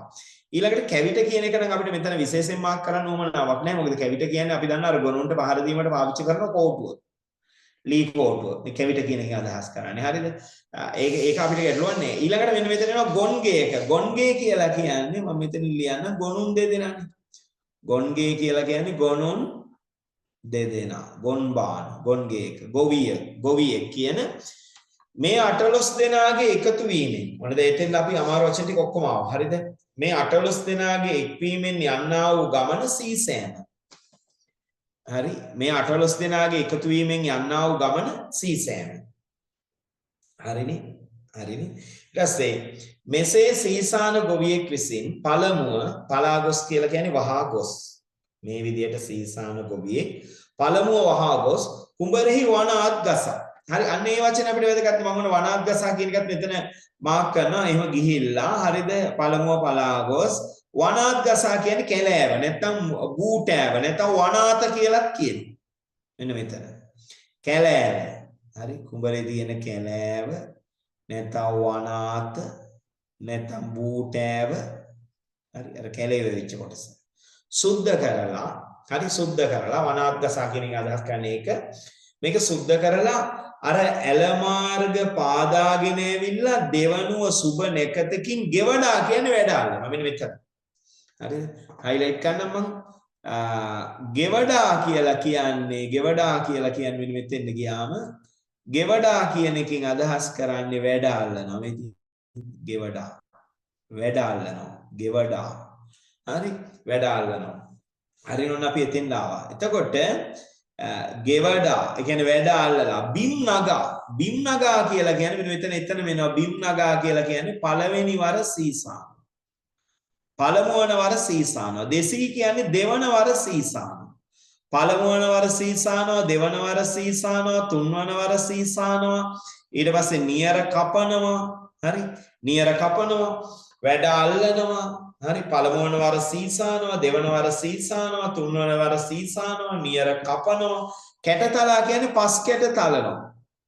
කැට තලා කියන්නේ පස් කැට තලලා පෝරු ගන්නවා කියන්නේ ලෑලි අදිනවා. ලෑලි අදිනවා. එහෙනම් වැඩ අල්ලලා පළමුවන වර සීසාලා, දෙවන වර සීසාලා, තුන්වන අවස්ථාවේ සීසාලා, නියර කපලා, පස් කැට තලලා, ලෑලි ඇදලා බිජුවට වඩා කියන්නේ බිත්තර වී සූදානම් කරලා. ඒ කියන්නේ වී පැල කරලා සූදානම් කරගන්න. ඒක හඳුන්වනවා මෙන්න මෙතන බිජුවට වඩා. බිජුවට වඩා කියන්නේ අර බිත්තර වී එහෙම නැත්නම් පැල කරන වී සකස් කරගෙන බිත්තර වී එහෙම නැත්නම් පැල කරන වී සකස් කරගෙන විදූ පරිද්දෙන් කියලා කියන්නේ සුදුසු ආකාරයෙන්. හරිද? සුදුසු ආකාරයෙන් කුඹරෙහි වපුට ගත මැනව වපුරා ගන්න ඕනි. සුදුසු ආකාරයෙන් කුඹරෙහි වපුරා ගන්න ඕනි.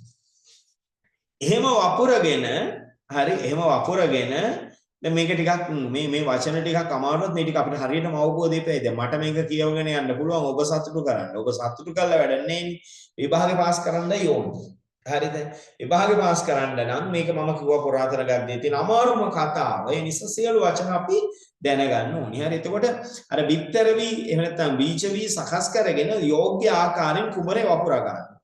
එහෙම වපුරගෙන කුඹරෙහි සතා සතුන් කියන එකකින් අදහස් කරන්නේ ලොකු කුඩා සතුන්. හරි මේ වී කන්න එන මේ බීජ වී පැලවෙන්නත් පෙර කන්න එන මේ ලොකු කුඩා සතුන්ගෙන් සතියක් විතර රකින්න ඕනි. හරිද? සතියක් විතර රකින්න ඕනි. වැට ගහන්න ඕනි. හරි වැට ගහලා ඉස්නන් නමා කියලා කියන්නේ කුඹරට පළමුවන වතාවට වතුර බඳින්න ඕනි. ඒක අපි හඳුන්වනවා ඉස්නන් නමා. හරි ඉස්නන් නමා කියලා කියන්නේ කුඹරට පළමුවන වතාවට වතුර බැඳලා ඒ ගොයම් නිලන අවස්ථාව කියලා කියන්නේ අර ගොයම තද කොළ පාටට හුරු වීගෙන එන අවස්ථාව. මේ ගොයම තද කොළ පාටට වීගෙන එන අවස්ථාව හඳුන්වනවා ඒ ගොයම නිලන අවස්ථාව. නිලන අවස්ථාව කියන්නේ තද කොළ පාටට වීගෙන එන අවස්ථාවේ මේ කුඹරේ මැද මේ වී ගොයම රැක ගැනීම සඳහා ආරක්ෂාව පිණිස පැලක් හදාගෙන ඒ මත ලී දඬු වලින් සකස් කරපු මැස්සක් බැඳගෙන ගෙදරදී කන බතක රස දන්නේ නැතුව ඇඳක පිටක් තියන්නේ නැතුව ඒක නිදා ගන්න බෑ. හරි ලී දඬු වලින් සකස් කරපු මැස්සක් අදාගෙන ගෙදරදී බත් කන්න හම්බ වෙන්නේ නැහැ. ගෙදරදී කන තරම් බතක රසය නිසා දැනෙන්නේ නැහැ. ඇඳක පිටක් තියාගෙන නිදා ගන්න හම්බ වෙන්නේ නැහැ. රාත්‍රී සහ දහවල් කාලේ එක දවසකවත් හරිද නින්දක් කියන්නේ හරිහමන් නින්දක්. හොඳ නින්දක්. හරිහමන් නින්දක් එහෙම නැත්නම් හොඳ නින්දක්. හරි නිදා ගන්න නැතුව ගෙරින් කියන්නේ එළහරකුන්. හරි එළහරක් මීඋන් කියන්නේ මීහරක්. හරි එළහරක් මීහරක් ඊළඟට ඌරන් ඊළඟට මුවන් ආදී සතා සතුන් ලොකු කුඩා සත්ත්වයින්ගේ.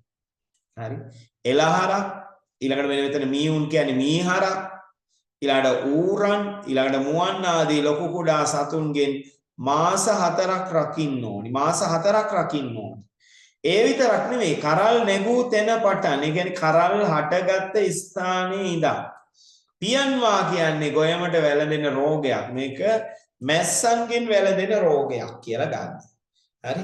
ඒතර ගොයමට වැළඳෙන රෝගයක් තමයි පියන්වා කියලා හඳුන්වන්නේ. මෙන්න මේ පියන්වා එහෙම නැත්නම් මේ මැස්සන්ගෙන් වැළඳෙන රෝග ආදී නොයෙක් රෝගවලට කෙම්පාන් කියලා කියන්නේ මේවට කරන රහස් ප්‍රතිකර්ම. කෙම්පාන් හරි මේවට කරන රහස් ප්‍රතිකර්ම කරන්න ඕනි. කමසේ නැතිව කළමන එක දිගට මේවා කරන්න ඕනේ. නැත්තම් මේ වී වගාව විනාශ වෙනවා. හරි දවසින් දවස කුඹරට ගිහිල්ලා කුඹර සිසාරා කියන්නේ මුළු කුඹරම පුරා අතු තියන්න ඕනේ. අතු තියන්න ඕනි. ඊළඟට පන් අදින්න ඕනි. හරිද?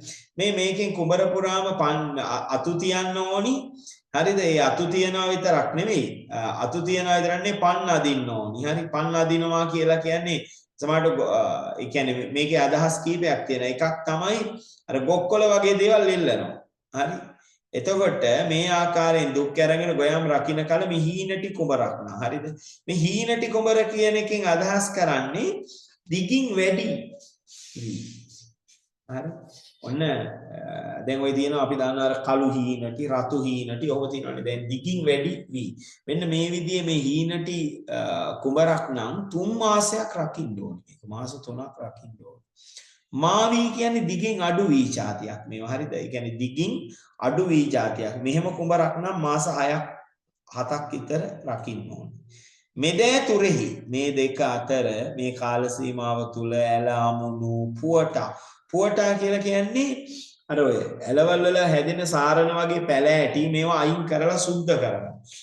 හරි සාරණ වගේ හැදෙන පැල ඇටි අයින් කරලා සුද්ධ කරලා අර වතුර පාර හොඳට ගලාගෙන යන්න මේ ඇල අමුණු සුද්ධ කරලා ඇල අමුණු පුවටා කියන්නේ සාරණ වගේ වල් පැල ඇටි ගලවලා සුද්ධ කරලා බොහෝ කර්මාන්ත අතකමසේ කියන්නේ එක දිගට අතකමසේ කියන්නේ එක දිගට කරන්න ඕනේ. එක දිගට කරන්න ඕනේ.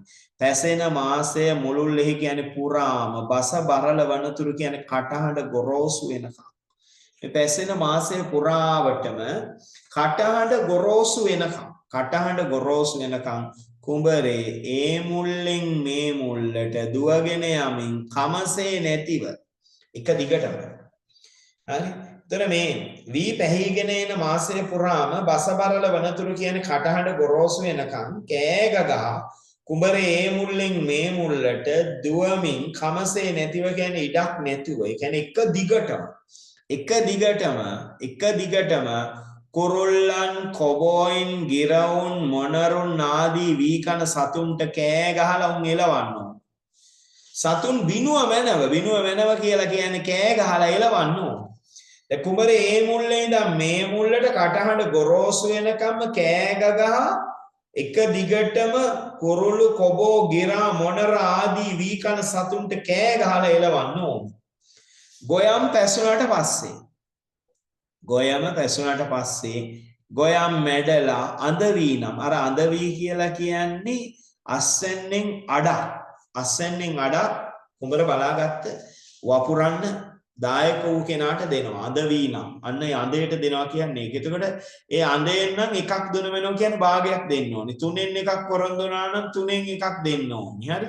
බලාපු වී නම් ඒ කියන්නේ වී බලාගත්ත විතරක් නම් අර පැල් රැක්ක විතරක් නම් හරි අඳවීන අනිවාර්යෙන් වී අස්සෙන්ෙන් භාගයක් දෙන්න ඕනේ. 3න් එකට පොරොන්දුනා නම් ඒ ප්‍රමාණය දෙන්න ඕනේ. එහෙම නැතුව මේ වී වගාව බලාගත්තා නම් ආරක්ෂා කරා නම් සියලුම වී හරි දෙන්න ඕනේ.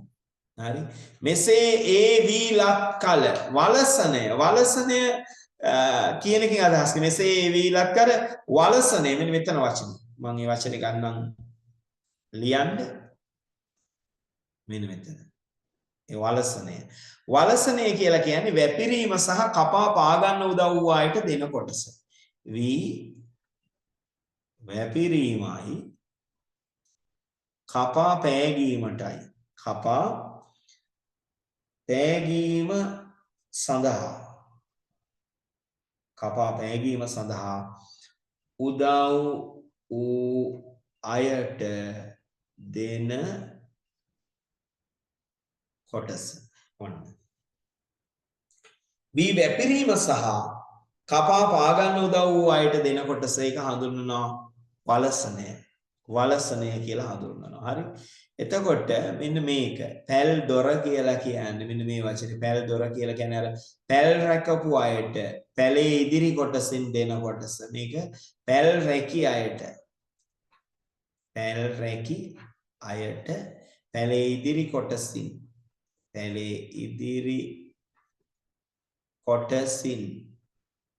දෙන කොටස අස්වැන්නේ.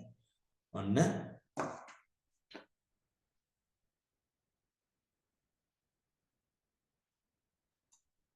හරි බලමු අපි. හරි මෙන්න මෙතන හරි. ඊළඟට පැල් දොර. පැල් රැකියාවට පැලේ ඉදිරි කොටසින් දෙන කොටස. ඊළඟට මෙන්න මෙතන මේ බොල්පසලාය කියලා කියන්නේ අර බොල්පසලාය. බොල්පසලාය කියන එකෙන් අදහස් කරන්නේ බොල් වී පිනිස ඉවත් කරන කොටස. බොල් වී ඉවත් කිරීම වෙනුවෙන් දෙන කොටස. හරි. අර බොල් වී වැඩකට ගන්න බැරි වී කොටස ඉවත් කරන අය වෙනුවෙන් දෙන කොටස. ඊළඟට මෙන්න මෙතෙන්ට ගියාම තව තියෙනවා කටුමානතු.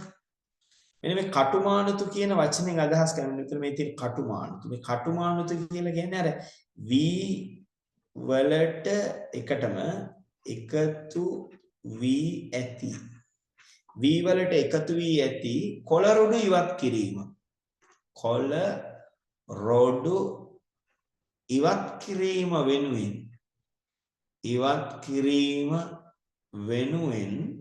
වෙනුවෙන් දෙන කොටස. ඔන්න කටුමානතු. හරිනේ. ඊළඟට මෙන්න මෙතන කියන තව වචනයක් තියෙනවා. මෙන්න කඳු කඩය. කඳු කඩය කියලා කියන්නේ බැත එකතු කර කමත මැද ගොඩ ගසන අයට දෙන කොටස. බැත නැත්නම් වී බැත එකතු කර කමත මැද ගොඩ ගසන අයට දෙන කොටස. බැත එකතු කර කමත මැද ගොඩ ගසන අයට දෙන කොටස කඳු කඩය. අන්න මේ වචනේ. කඳු කඩය. හරිනේ. කටුමානුතු කියලා කියන්නේ ඒතර වී වලට එකතු වෙලා තියෙන කොළ රොඩු ඉවත් කිරීම වෙනුවෙන් දෙන කොටස. කඳු කඩය කියලා කියන්නේ බැත එකතු කර කමත මැද ගොඩ ගසන අයට දෙන කොටස.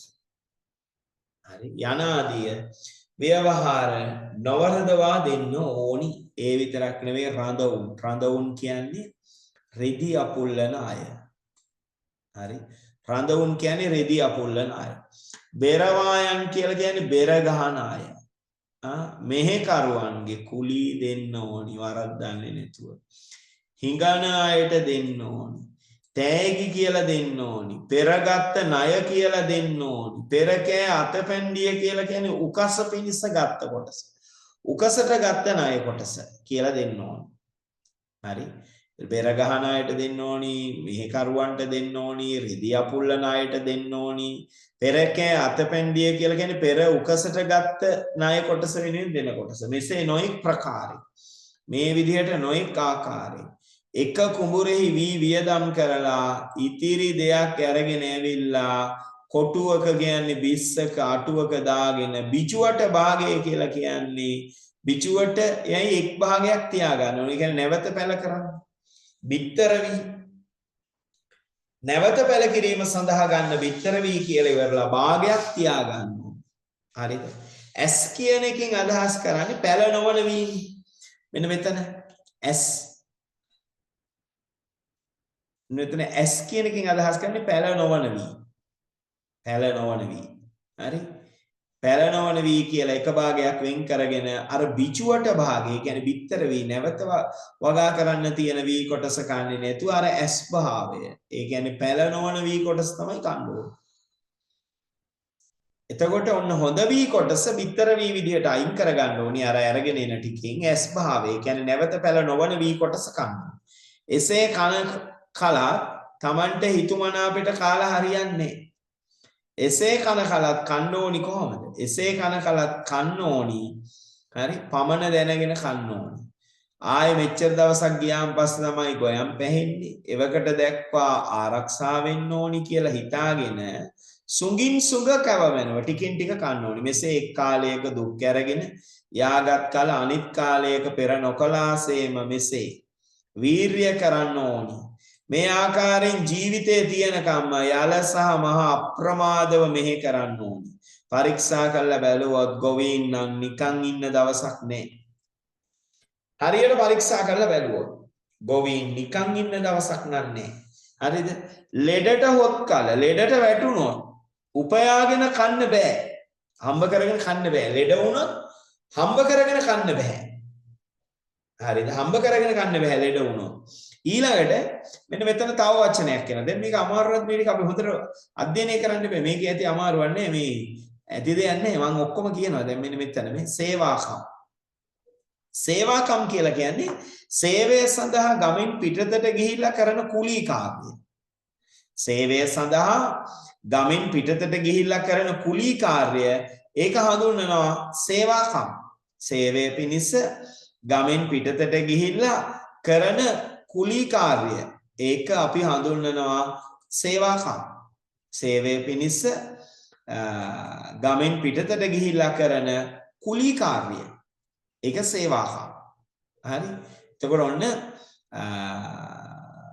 මතක තියාගන්න. මේ ටික දැන් හරිනේ. ඔන්න දැන් තවදුරටත් අපි හාට ගියාම නොයෙක් කටයුත්තෙහි නියුක්තව ගිය කල ගමේ ඉඳගෙන උපයාගෙන කෑම කරන්න බෑ. දැන් මෙහෙම අර ගමේ සේවාකම් කියලා කියන්නේ සේවය සඳහා ගමින් පිටට ගිහිල්ලා කරන කුලී වැඩ. ඒතර සේවය සඳහා ගමින් පිටට ගිහිල්ලා කරන කුලී වැඩ ආදී නොයෙක් කටයුතු වල නියුක්ත වුණාට පස්සේ ගමේ ඉඳගෙන උපයාගෙන කෑම කරන්න බෑ. ඒ කියන්නේ මේ කියන්නේ දැන් කුලී වැඩක් වගේ දෙයකට ගමින් පිට ගියොත් එහෙම එයාට බෑනේ මේ වීගොවි තැන කරන්න. ඒකට ගමේ ඉඳගෙන මේ උපයාගෙන කෑම කරන්න බෑ. හරිද? ඒ විතරක් නෙවෙයි මේ මහලු වෙලා වයසට ගිහිල්ලා මහලු වෙලා ජරාවටපත් වුණාට පස්සේ අපවිත්‍ර වුණාට පස්සේ ශරීරය කිලුට වුණාට පස්සේ ජරා ජීර්ණ වුණාට පස්සේ කරගන්න උපයාගෙන කන්නත් බෑ. ඒ අවස්ථාවේ කරන්න පුළුවන් එකම දේ තමයි දෑතින් දෙදඬුගෙන කියන්නේ හැරමිටි දෙකක්. ආධාරක මිනිස් ලී දඬු දෙකක් අරගෙන විලිපිලියෙන් කියලා කියන්නේ හැම රැලි වටිනවා කෙස්සි දෙනවා මෙන්න මේවා විලිපිලියෙන්. හැම රැලි වැටීම් සහ කෙස්සිදී මාදීන් විරූපී වෙලා කුද ගහගෙන හරි ඒ කියන්නේ කුද වෙලා කෙලින් යන්නත් බෑ. හරි ලී දඬු දෙකක් අරගෙන විලිපිලියෙන් විරූපී වෙලා හරිද ලී දඬු දෙකක් අරගෙන විරූපී වෙලා ඊට පස්සේ කුද ගැහිලා තමන් හම්බ කරගෙන කාපු රටටම වෙස්බැඳ පාන විකාර රූපයක් වගේ දොරින් දොර සිඟා කාලා ඇවිදින්න ඕන. ඉල්ලගෙන කන්න ඕන. ඒ නිසා මල්ලියේ මේ හරියට ඥාණයෙන් බැලුවොත් මේ සංසාරයේ සුව විඳීමක් නෑ. ඒකාන්තයෙන් දුක් විඳීමක් තියෙන්නේ. හරිනේ? දැන් මේ ඡේදය තමයි මේ කතාවේ තියෙන නෙමෙයි මුළු පුරාතන ගද්‍යයේම තියෙන අමාරුම ඡේදය. හරි? මුළු පුරාතන ගද්‍ය පොතේම තියෙන අමාරුම ඡේදය තමයි ඔය කියව. හැබැයි මේ ඔක්කොම ටික මේ මම ගොඩක් එක වචන දෙයක් මිස් වෙන්න පුළුවන්. මේ නිබන්ධනය තුල හරිද? මේ නිබන්ධනය තුල මේ වචන ඔක්කොම ඇතුළත් කරලා මේ තේරුමත් එක්ක තියෙනවා. ඔබට බලන්න පුළුවන්. කිසි ගැටලුවක් නැහැ. ඊළඟට අපි යනවා මෙන්න කලක නේව සංඥාන සංඥායතනයට. මේ කියන්නේ මොකද? අරූපී බ්‍රහ්ම ලෝකයක්. රූපයක් නැති බ්‍රහ්ම ලෝකයක්. හරි? මේ අරූපී බ්‍රහ්ම ලෝකයකට ඇතුල් වෙලා එයින් භවයෙන් අග්‍ර ස්ථානයටපත් වෙලා සුව විඳින අය පවා. ඊළඟට මොනවද කරන්නේ? මහා නාම සාක්‍යයා කියනවා මේ සසර බියජනක ස්වરૂපය පිළිබඳව කියනවා. ඔහු සසර බියජනක ස්වરૂපය කියන්නේ කොහොමද? කාලයක් නේව සංඥාන සංඥායතනයට පැන නැගී. ඒ කියන්නේ අරූපී බ්‍රහ්ම ලෝකයක ඉපදිලා භවයෙන් අග්‍රේ ස්ථානයට ඇවිල්ලා සුව විඳපු අය පවා කාලයක් සතර අපායට. මේ සතර අපාය අපි මාක් කරගන්න ඕනේ. අපි දැනගන්න ඕනේ සතර අපාය නරකය, තිරිසන්, പ്രേත, අසුර. හරි? එකක් තමයි නරකය, ඊට පස්සේ තිරිසන්, ඊළඟට പ്രേත, ඊළඟට අසුර. මෙන්න මේ නරකය, තිරිසන්, പ്രേත, අසුර කියන සතර අපායට ගිහිල්ලා දුක් විඳිනවා.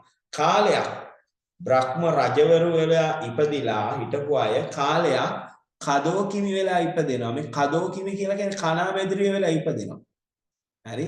ඒ සසර කාලයක් බ්‍රහ්ම රාජ්‍ය වෙලා ඉපදිලා ඉන්නේ. හැබැයි කාලෙකදී කණාමැදිරිය වෙලා ඉපදෙන්නේ. කණාමැදිරිය වෙලා ඉපදෙනවා. කාලයක් සක්‍ර සොයාම සන්තුසිත හරි සක්‍ර සොයාම සන්තුසිත වගේ දිව්‍ය ලෝකවල දිව්‍ය රාජවරු වෙලා සුව විඳපු අය පවා කාලයක් പ്രേත ලෝකවල ඉපදිලා പ്രേත දුක් විඳිනවා. പ്രേත දුක් විඳිනවා. කාලයක් මෙන්න මේ දිව්‍යමය උද්‍යානවල දිව්‍යමය ක්‍රීඩා කරමින් ඇවිදපු අය කාලයක් අසිපත් වගේ වනාන්තරවල කැපි කැපි ඇවිදිනවා. අසිපත් වගේ වනාන්තරවල කැපි කැපි ඇවිදිනවා. කාලයක් දිව්‍යමය මාලිගාවල සුව විඳමින් ඇවිදපු අය කාලයක් නරක වග්නි ජලාභ්‍යන්තරයට කියන්නේ අපායේ ගිනිදැල් ඇතුළට නරක වග්නි ජලාභ්‍යන්තරය අපායේ ගිනිදැල් ඇතුළට ගිහිල්ලා පිච්චෙන්න පටන් ගන්නවා. අපායේ ගිනිදැල් ඇතුළට ගිහිල්ලා පිච්චෙන්න පටන් ගන්නවා. කාලයක් දිව්‍යමය භෝජන අනුභව කරපු අය හරි දිව්‍යමය භෝජන කාලයක් අනුභව කරේ. එක්තරා කාලයකදී ඒගොල්ලෝ යකඩ ගුලි අනුභව කරනවා. හරි ලෝගුලි අනුභව අපි අර දන්නේ අපායේ දුක් විඳිනකොට ඒ කාලයක් දිව්‍යමය භෝජන අනුභව කරේ. හැබැයි කාලයක් ඒගොල්ලෝ මොනවද කරන්නේ? යකඩ ගුලි අනුභව කරමින් කාලය ගත කරනවා. කාලයක් දිව්‍යමය පාන වර්ග. හරිද? එක්තරා කාලයක දිව්‍යමය පාන වර්ග අනුභව කරපු අය කාලයක් ලෝහ පාන, යකඩ පාන, රත්තු ලෝහ පාන අනුභව කරන අපායවල ඉපදිලා දුක් විඳිනවා. කාලයක් දිව්‍යමය වූ යහන් වල සැතපෙලා හිටපු අය කාලයක් තප්ත වෙච්ච රත් වෙච්ච යකඩ පොළවල් වල නිදා ගන්න.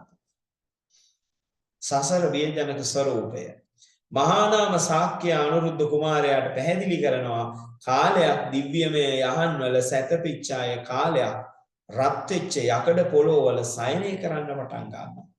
කාලයක් දිව්‍යමය අගණන්ගේ පහස විඳිමින් ඇවිදපු අය කාලයක් කටු ඉඹුල් වනාන්තරවල ඇමිනි ඇවිදිනවා. කාලයක් දිව්‍යමය ගංගාවල ජල ස්නානය කරමින් ඇවිදපු අය කාලයක් වේතරණී අපායේ තියෙන ගංගා වේතරණී කියලා හඳුන්වන ශාරෝධක කියලා කියන්නේ තද ලුණු රසයෙන් යුක්ත ගංගාවල ඉපදිලා දුක් විඳිනවා. ශාරෝධක තද ලුණු රසයෙන් යුක්ත ගංගාවල ඉපදිලා දුක් විඳිනවා. කාලයක් දිව්‍යමය පුස්කරණී වල මේකෙන් කොටසක් මතක තියාගන්න. දිව්‍යමය පොකුණු වල බැහැලා ජල ක්‍රීඩා කරමින් මත් වෙලා හිටපු අය කාලයක් ලෝකුඹු. හරි ඒ ලෝකුඹු කියන්නේ නිරේ ඉපදිලා මේක යකඩ රත් වෙච්ච යකඩ තලයකින් යුක්ත අපායක් ඉපදිලා දුක් විඳිනවා. කාලයක් රත්තරන් මැණික් පර්වත මුදුනේහි දිව්‍යමය ක්‍රීඩා කරමින් ඇවිදපු අය කාලයක් අංගහාර කියලා කියන්නේ අඟුරු. හරි අඟුරු පර්වතවල පිච්චි හරි අඟුරු පර්වතවල පිච්චි කාලය ගත කරන්නට පටන් ගන්නවා. හරි කාලයක් පාණ්ඩු කම්බල සෛලාසනාදී පඬුපුල් අස්න කියනවනේ සක්‍රයාගේ ආසනේ පාණ්ඩු කම්බල සෛලාසනේ වගේ දිව්‍ය ආසනවල නැගලා දිව්‍යමය පිරිස් පිරිවරාගෙන හිටපු අය කාලයක් දිවස්හුල. හරි ඒ කියන්නේ අර දිවස්හුල කියලා කියන එකෙන් අදහස් කරන්නේ ඉන්දවල මරන්න උල තියන්න පාවිච්චි කරන උල. මේක දිවස්හුල නැගිලා ඒක ගැහුවන් පස්සේ කපුටෝ බල්ලෝ ඇවිල්ලා කනවා මේ මැරලා ඉන්න මිනිස්සයා. ඒකනේ මේ කියන්නේ පිරිවරාගෙන තමයි ඉන්නේ. කාලයක් දිව්‍යමය රතවලින් ඇවිදපු අය කාලයක් තප්ත වෙච්ච කියන්නේ රත වෙච්ච යකඩ රතවල නැගිලා දුක් විඳිනවා. කාලයක් දෙවියන් හා සමාන ඇතුන් වගේ වාහනවල නැගිලා ඇවිදපු අය කාලයක් තමන් අනුන්ට වාහන වල ඉපදෙනවා. නේ සමහර සත්ත්වින්නේ තමන් අනුන්ට වාහනයක් කියලා ඉපදිනවනේ. ඒ වගේ හරි දෙවියන් හා සමාන හස්ති වාහනවල නැගලා ඇවිදපු අය කාලයක් තමන් අනුන්ට වාහනයක් කියලා ඉපදෙනවා. කාලයක් සක්විති රජ වෙලා ඇවිදපු අය කාලයක් චණ්ඩාලව ඉපදෙනවා. කාලයක් මැණික් කොටුළු දරාගෙන ඇවිදමින් ඉසින් කලක එහෙම හිටපු අය මැණික් කොටුළු දරාගෙන හිටපු අය කාලයක් ඔළුවෙන් අරගෙන යන්නේ මොනවාද? දරමිටි. සසර ස්වභාවය විටක සැප විටක දුක කාලයක් මැණික් කොටුළු දරාගෙන හිටපු ඉසම ඊළඟ ආත්මේ දරමිටි උසලාගෙන යන මට්ටමට ඉපදෙනවා. කාලයක් දෙවියන් හා සමාන මටසිලුටු සල්ුවෙන් දිව්‍යමය සමාන මටසිලුටු සල්ුවෙන් සැරසිලා උකුල කලවා සරසගෙන හිටියා මේවා කාලයක් කුණු වැරහැලි රෙදි වලින් කුණු රෙදි පිටි වලින් කොහින්දන්න පාරවල් වලින් මෙහෙට මෙහෙට යන අර අබ්බගාත මන්ද බුද්ධික මිනිස්සු ඒගොල්ලෝ කුණු රෙදි පිළිවලින් සැරසිලා තමයි ඉන්නේ. ආන්න එහෙම ඉපදෙනවා. කාලයක් අනගි කියන්නේ ඊටා වටිනා දල මුතු හරි දැඩි මුතු හරවලින් මුතු මාල වලින් තමන්ගේ උරමඩල පපු පෙදෙස තමන්ගේ පපු පෙදෙස සරසගෙන ඇවිදපු අය කාලයක් කප්පට හිරා කරලා ඒ කියන්නේ දිරා ගිය රෙදි කෑන් රෙදි වැරලි ඇඳගෙන දුටු වන්නර බෑ ඇවිදිනවා කාලයක් බ්‍රහස්පති කියන්නේ දෙවියන්ගේ ගුරුවරයා හා සමාන ඥාණයෙන් සකල සත්වයින්ට ආචාරීව ඒ කියන්නේ ගුරුවරයා වෙලා සියලු සතුන්ට ගුරුවරයා වෙලා හිටපු අය අඥානව අවියක්ක තුමු තමන්ටම ආචාර්යවරයන් හොයා ඇවිදිනවා අව්‍යක්තව වියක් නැතුව තමන්ටම ආචාර්යවරුන් ගුරුවරුන් හොයා ඇවිදිනවා කාලයක් ඉතා මිහිරි කටහඬින් චිත්‍ර කතිකව විසිතුරු කතා මෙන්න මෙතන චිත්‍ර කතික කියන්නේ විසිතුරු කතා චිත්‍ර කතික බොහොම විචිත්‍රවත් කතා බොහෝසෙයින් විචිත්‍රවත් කතා කරමින් ඇවිදපු අය මුග බදිර කියලා කියන්නේ ගොළු හා බිහිරි වෙලා ඉපදිලා ඉංගිලා කියන්නේ අතින් පයින් සංඥා දක්වමින් කතා කරනවා ගොළුයි බිහිරි ඒ නිසා මොකද කරන්නේ අතින් පයින් සංඥා දෙමින් කතා කරනවා ඒතර කාලයක් විචිත්‍රවත් කතා කරමින් ඇවිදපු අය කාලයක් ගොළු හා බිහිරි වෙමින් ඉංගිලා කියන්නේ අතෙන් පයින් ඉංගි දෙමින් ඇවිදින්න පටන් ගන්නවා. කාලයක් පිරිමි වෙලා ඉපදිලා හිටපු අය කාලයක් පිරිමි වෙලා ස්ත්‍රීන් පිරිවරාගෙන ඇවිදපු අය තවත් ආත්මික ස්ත්‍රීන් වෙලා පිරිමින්ට පතිනිය වෙලා ඉපදෙනවා. කාලයක් ඔවුනොවුන් කෙරෙහි ජීවිතය හා සමාන ප්‍රේමයෙන් ඇවිදපු අය කාලයක් ඔවුනොවුන් කෙරෙහි ජීවිතය හා සමානෙන් ඇවිදපු අය කාලෙකදී ඔවුනොවුන් ගෝචර කරගන්නවා ගොදුරු කරගන්නවා හරියට මකුළු එකතු වෙද්දී අවසානයේ සිද්ධ වෙන්නේ මකුළු ගැහැණු සතා මකුළු පිරිමි සතා ආහාරයට ගෙන අවසන් වෙන නිසා කාලයක් ගොදුරු කරගන්නවා අහස බලා සත්‍රුවන් වැසි වස්නා තරම් මහාමන් ධාතු සක්විති රට සියලු රජවරුන්ගේ රජු මහාමන් ධාතු කියලා හඳුන්වන සියලු රජවරුන්ගේ රජුරෝ වගේ හිටපු අය කාලයක් මිනි ඉස්කබල් අරගෙන දොරින් දොර වික්ෂාටනේ කියන්නේ පිඬුසිඟා වඩිනවා දොරක් පාසා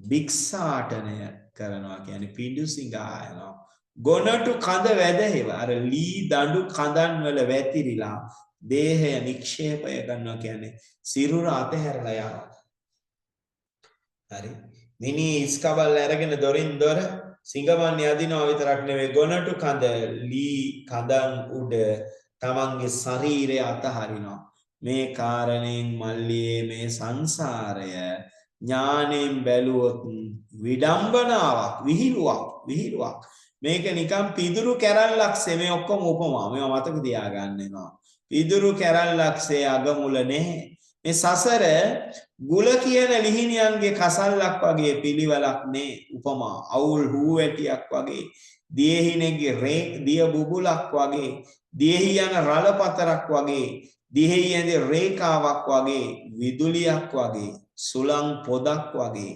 දෝලා කෙලියක් කියන්නේ ඔන්චිලි ක්‍රීඩාවක් වගේ. ඒතර මල්ලියේ මේක හරියට පිදුරු කැරල්ලක් වගේ. මේක බුල කියන ලිහිණියන්ගේ කැදැල්ලක් වගේ පිළිවෙලක් නෑ.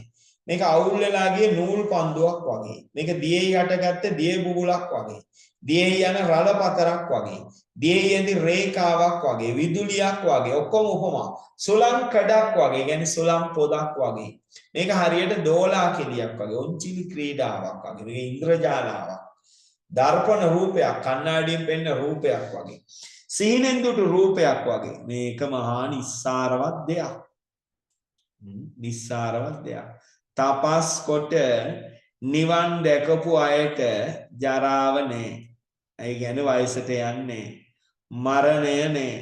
ජරා නෑ මරණය නෑ දුක නෑ ශෝකය නෑ අගතිය නෑ. හරි ඔන්න මතක තියාගන්න අගතිය කියලා කියන්නේ දුක් සහිත ආත්මවල ඉපදෙන්නේ. අගති කියලා කියන්නේ දුක් සහිත ආත්මවල ඉපදෙන්නේ. ඔවුන් ජරාවක් නෑ. ඒ කියන්නේ වයසට යන්නේ. ඔවුන්ට මරණයක් නෑ. ඔවුන්ට දුකක් නෑ. ඔවුන්ට ශෝකයක් නෑ. ඔවුන්ට අගතියක් නෑ. ඒ කියන්නේ දුක් සහිත ආත්මවල ඉපදෙන්නේ. ඔවුන් සාන්තයි. ඒ කියන්නේ සංසුන්. දාන්තයි. ඒ කියන්නේ දමණය වෙලා. ඔවුන් සංසුන්. ඔවුන් දමණය වෙලා. මල්ලියේ මේ සියල්ල නුඹට කියපු නිසා පුළුවන් නම් මම කියපු ආකාරයෙන් ඔබ උපයාගෙන කාලා ගිහිගේ වාසය කරන්න. මගේ ලක්ෂ ගණන් නාට්‍ය පිරිස සහ තුන්පාය කියන්නේ ප්‍රාසාද 3 මාලිගා 3 රාජකීය සැප සම්පත් ඔබ ගන්න. මම මගේ බුදුරජාණන් වහන්සේ කරා ගිහිල්ලා මහාන වෙලා සුවසේ වාසය කරනවා කියලා කියනවා. ඒ අවස්ථාවේ අනුරුද්ධ කුමාරයා මේ සොහොයුරා විසින් කියන ලද උපයා කෑම, ඒ කියන්නේ හරි හම්බ කරගෙන කන එක. උපයාගෙන කෑම කියලා කියන්නේ හරි හම්බ කරගෙන කෑම සහ මේ දුක් සසරෙහි දුක් සහිත බව අහලා තුන් භවය. මේ තුන් භවය කියලා කියන්නේ කාම භවයයි, රූප භවයයි, අරූප භවයයි. ඔන්න මතක තියාගන්න තුන් භවය කියලා කියන්නේ කාම භවය, රූප භවය, කාම භවය, රූප භවය සහ අරූප භවය. තුන් භවය. මේක ගිනිගත්ත ගයක් වගේ හිතලා සංසාරේ බය ඇති කරගෙන වෙවුලමින්, සසර බිය ඇති කොටගෙන වෙවුලමින් සොහොයුරාගේ ධනය තියා තමන්ගේ ලක්ෂ ගණන් නාට්‍ය පිරිසක් තුන් ඍතුවට, හේමන්ත ගිම්හාන වස්සාන කියන ඍතුවලට, තුන් ඍතුවට කරපු හේමන්ත ගිම්හාන වස්සාන කියන මේ ඍතු තුනට කරපු තුන් පාය කියන්නේ මාලිගා 3ක්. සියලු රාජකීය සම්පත අලුයම දෙමු කෙලපිඩක්සේ, අලුයම කටෙන් වීසි කළා දාන කෙලපිඩක් වගේ හිතලා සම්පත් ලෝභය හැරදාලා කියනවා බෑනන් වහන්සේ, ඒ කියන්නේ සොහොයුරාණෙනි, මේ උපයාගෙන කෑම නම් සසර දුකක්. මෙතෙක් දවස් දන්නේ නෑ, මෙතෙක් දවස් හිතාගෙන හිටියේ රත්තරන් තැටි වලින් බත් උපදිනවා කියලා. මෙසේ දුක් ඇති ගිහිගේ වාසයට මම අකමැති. මට සෙනෙහස තියනවා නම් ඔබ මහානවන්නට නොගොස් මම් පළමු කොට මහාන වෙන ලෙස බුදුන් කරා යවන්න කියලා ඉල්ලලා බෑනා අනුදන්වාගෙන, මෙන්න මෙතන අනුදන්වාගෙන කියන්නේ සොහොයුරා එකඟ කරගෙන. සොහොයුරා එකඟ කරගෙන එකලට පියාණන් නැති නිසා මෑණියන් වසන රජගෙට ගිහිල්ලා මෑණියන් දැකලා මෑණියන් වහන්සේ බුදුන් කරා ගිහිල්ලා මහාන වෙන්නට කැමති, මට අවසර දෙන්න කියලා කියනවා. මෑණියනි, බුදුන් කරා ගිහිල්ලා මහාන වෙන්න කැමති, ඒ නිසා මට මහාන වෙන්න දෙන්න කියලා කියනවා. මව් බිසව, ඒ කියන්නේ අම්මා, පුතා කියපු වචන අහලා ලපිරුණු, ඒ කියන්නේ හදවතේ පිරුණු ශෝකේ ඇතිව මාගේ ප්‍රිය පුතණුවනි, නුඹගේ පියානේ මගේ හදවතයි, මගේ දැසයි, නුඹයි මට සමානයි. එනිසා මට එකම සම්පත නම් නුඹ හා නුඹගේ සොහොයුරාගේ දැකීම විතරයි. දර්ශනය ඔබ කියන්නේ දැකීම පමණයි. එසේ වූ දුකකට ඔබව යවලා මට බෑ මගේ ජීවිතේ මේක තියනකම් එකඟ වෙන්නේ අනු නොදෙමි. මම මේකට එකඟ වෙන්නේ නෑ. මට බෑ මගේ ජීවිතේ තියනකම් මම මේකට එකඟ වෙන්නේ නෑ කියලා කියනවා.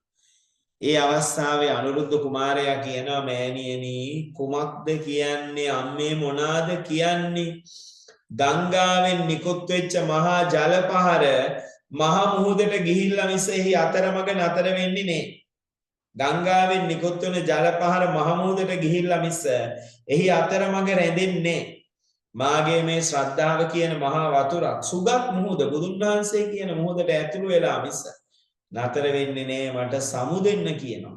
ඒ අවස්ථාවේ අම්මා කියනවා බෑ පුතේ. තවද අනුරුද්ධ කුමාරයා පසුබසින්නේ නේ.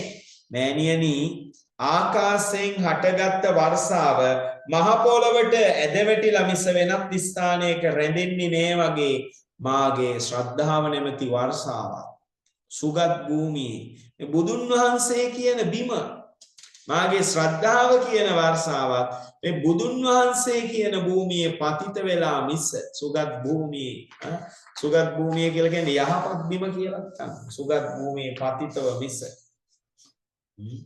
නතර වෙන්නේ නෑ සමුදෙන්න කියලා කියනවා.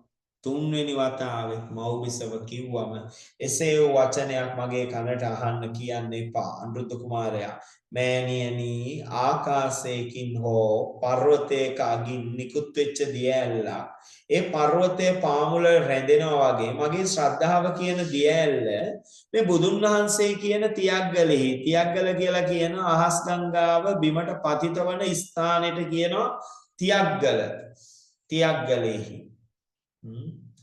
ගැලී මුත් නොරදාමය අවසර දෙන්න ඒ අවස්ථාවේ අම්මා කම්පා වූ සිත් ඇතිව හදවත පිරුණු ශෝකෙන් වෙන එකක් කියාගන්නේ නැතුව මායමින් කියන්නේ උපක්‍රමිකව මේ දරුවා තපසට යන්නේක වළක්වනවා කියලා හිතාගෙන එකල බද්දිය රජුරෝ රජකම් කරන කාලය නිසා බද්දිය රජුරෝ රජකම් කරන කාලය නිසා උතේ ඔබගේ කල්යාණ මිත්‍රයා වූ එකම කෙලි මඩලෙහි එකම ක්‍රීඩා මණ්ඩපයේහි වර්ධනය වෙච්ච එකම 50 සමාන මේ බද්දිය රජුරවන්ට කියලා ඔහු මහාන වෙනවා නම් උන් එක ගිහිල්ලා බුදුන් කෙරෙහි මහාන වෙන්න උපක්‍රමයක් යදන්නේ මහාන වෙන එක වළක්වන්න. ඒ අවස්ථාවේ අනුරුද්ධ කුමාරයා හොඳයි අම්මේ උන් යනවා නම් මමත් යනවයි කියලා බිසව කල්පනා කරනවා රජෙක් නම් මේ රජ සැප හැරදාලා කවර කාලයකද මහාන වෙන්නේ කියලා හිතාගෙන හොඳයි යන්න පුතේ කියලා කියනවා. හොඳයි යන්න පුතේ කියලා කියනවා. ඒ අවස්ථාවේ අනුරුද්ධ කුමාරයා රජගෙට නික්මෙන අතරමඟ හිතනවා මගේ අම්මා මේ රජුරෝ මහාන වෙන්නට යන්නේ නේ. උන් කරා යවූ කල ඔහු මොහු රඳවා ගනී කියලා උපක්‍රමිකව තමයි මට සමුදුන්නේ. රජුරුවන් මහාන නොවන බව සැබෑව. හැබැයි මම එක්තරා උපක්‍රමයකින් ඔහු එකතු කරගෙන මහාන වෙනවයි කියලා හිතාගෙන අපගේ ශාක්‍ය කුලයේ රජුරෝ නම් ජීවිතේ තියනකම් බොරු කියන්නේ නෑ. බොරු කියන්නේ නෑ. එක්තරා උපක්‍රමයකින් මහාන වෙමි කියලා කියවාගෙන ඒ වචනය මුල් කරගෙන රජුරවන්ට චෝදනා කරලා ලැජ්ජා කරවලා මහාන වෙන විදිහට එකඟ කරගන්නවයි කියලා හිතාගෙන රජගෙට ගිහිල්ලා වද්දිය රජුරවන් දැකලා රජුරවන් වැළඳගෙන සිඹ සනසලා දේවේනි දේවයන් වහන්සේ මා නුඹ කෙරෙහි තියෙන ප්‍රේමය මෙච්චරයි කියලා දන්නේ නැහැ. නුඹ මා කෙරෙහි ඇති ප්‍රේමය මා තරමට අඩුවයි සිතනවා. ඉතින් නුඹ වහන්සේ මේ රාජ්‍ය ශ්‍රීය හැරදාලා මහාන වෙනවා නම් මමද මගේ 3 ඍතුවට හේමන්ත ගිම්හාන වස්සාන කියන ඍතු 3ට කරපු මාලිගා 3 ඇතුළු සුවහස් ගණනක් නාට්‍ය පිරිස නලු පිරිස ආදී සියලු ඒ ආදී සියලු සැප අලුයම සැප සමස්පත් කියලා සැපත් අලුයම දැමූ කෙළපිඩක්සේ උපමාවක් නොසිතා නුබහා එක් වෙලා ගිහිල්ලා මහාන වෙනවා. එසේ මාගේ තාපස ජීවිතය පවා නුඹගේ තාපස ජීවිතය අනුව පවත්වාගෙන යනවා. ඉතින් එහෙමනම් පළමුව තපසට යනවනම් නුඹගේ තාපස ජීවිතය මාහා අනුවම වේදයි කියන බද්දිය රජුරෝ වැලි කෙලියෙහි පුංචි වැලි සෙල්ලම් කරන අවදියේ ඉඳන්ම තමන් හා එකම සුව විඳ ඇවිත් ජීවිතය හා සමාන යහළුවා කෙරෙහි උදාර වූ ප්‍රේමයෙන් උමතු වෙනවා. සිහිය එළවා ගන්නේ නැතිව මොහුගේ මේ තරම් සැප සම්පත් හැරදාලා මහාන වීමක් නම් කවර කාලයකද වෙන්නේ කියලා හිතාගෙන කියනවා යහළුව ඔබ මහාන වෙනවා නම් මමත් රජ සැප හැරදාලා ඔබත් එක්ක මහාන වෙනවා.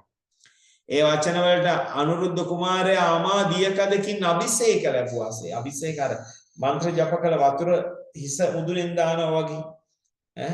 ඊතා සතුටටපත් වෙලා මා සිතූ දේ ඒකාන්තයෙන්ම සකස් වුණායයි කියලා හිතාගෙන දේවේනි එහෙමනම් නොඇසූදාද අදම මහානවන්නට එමි.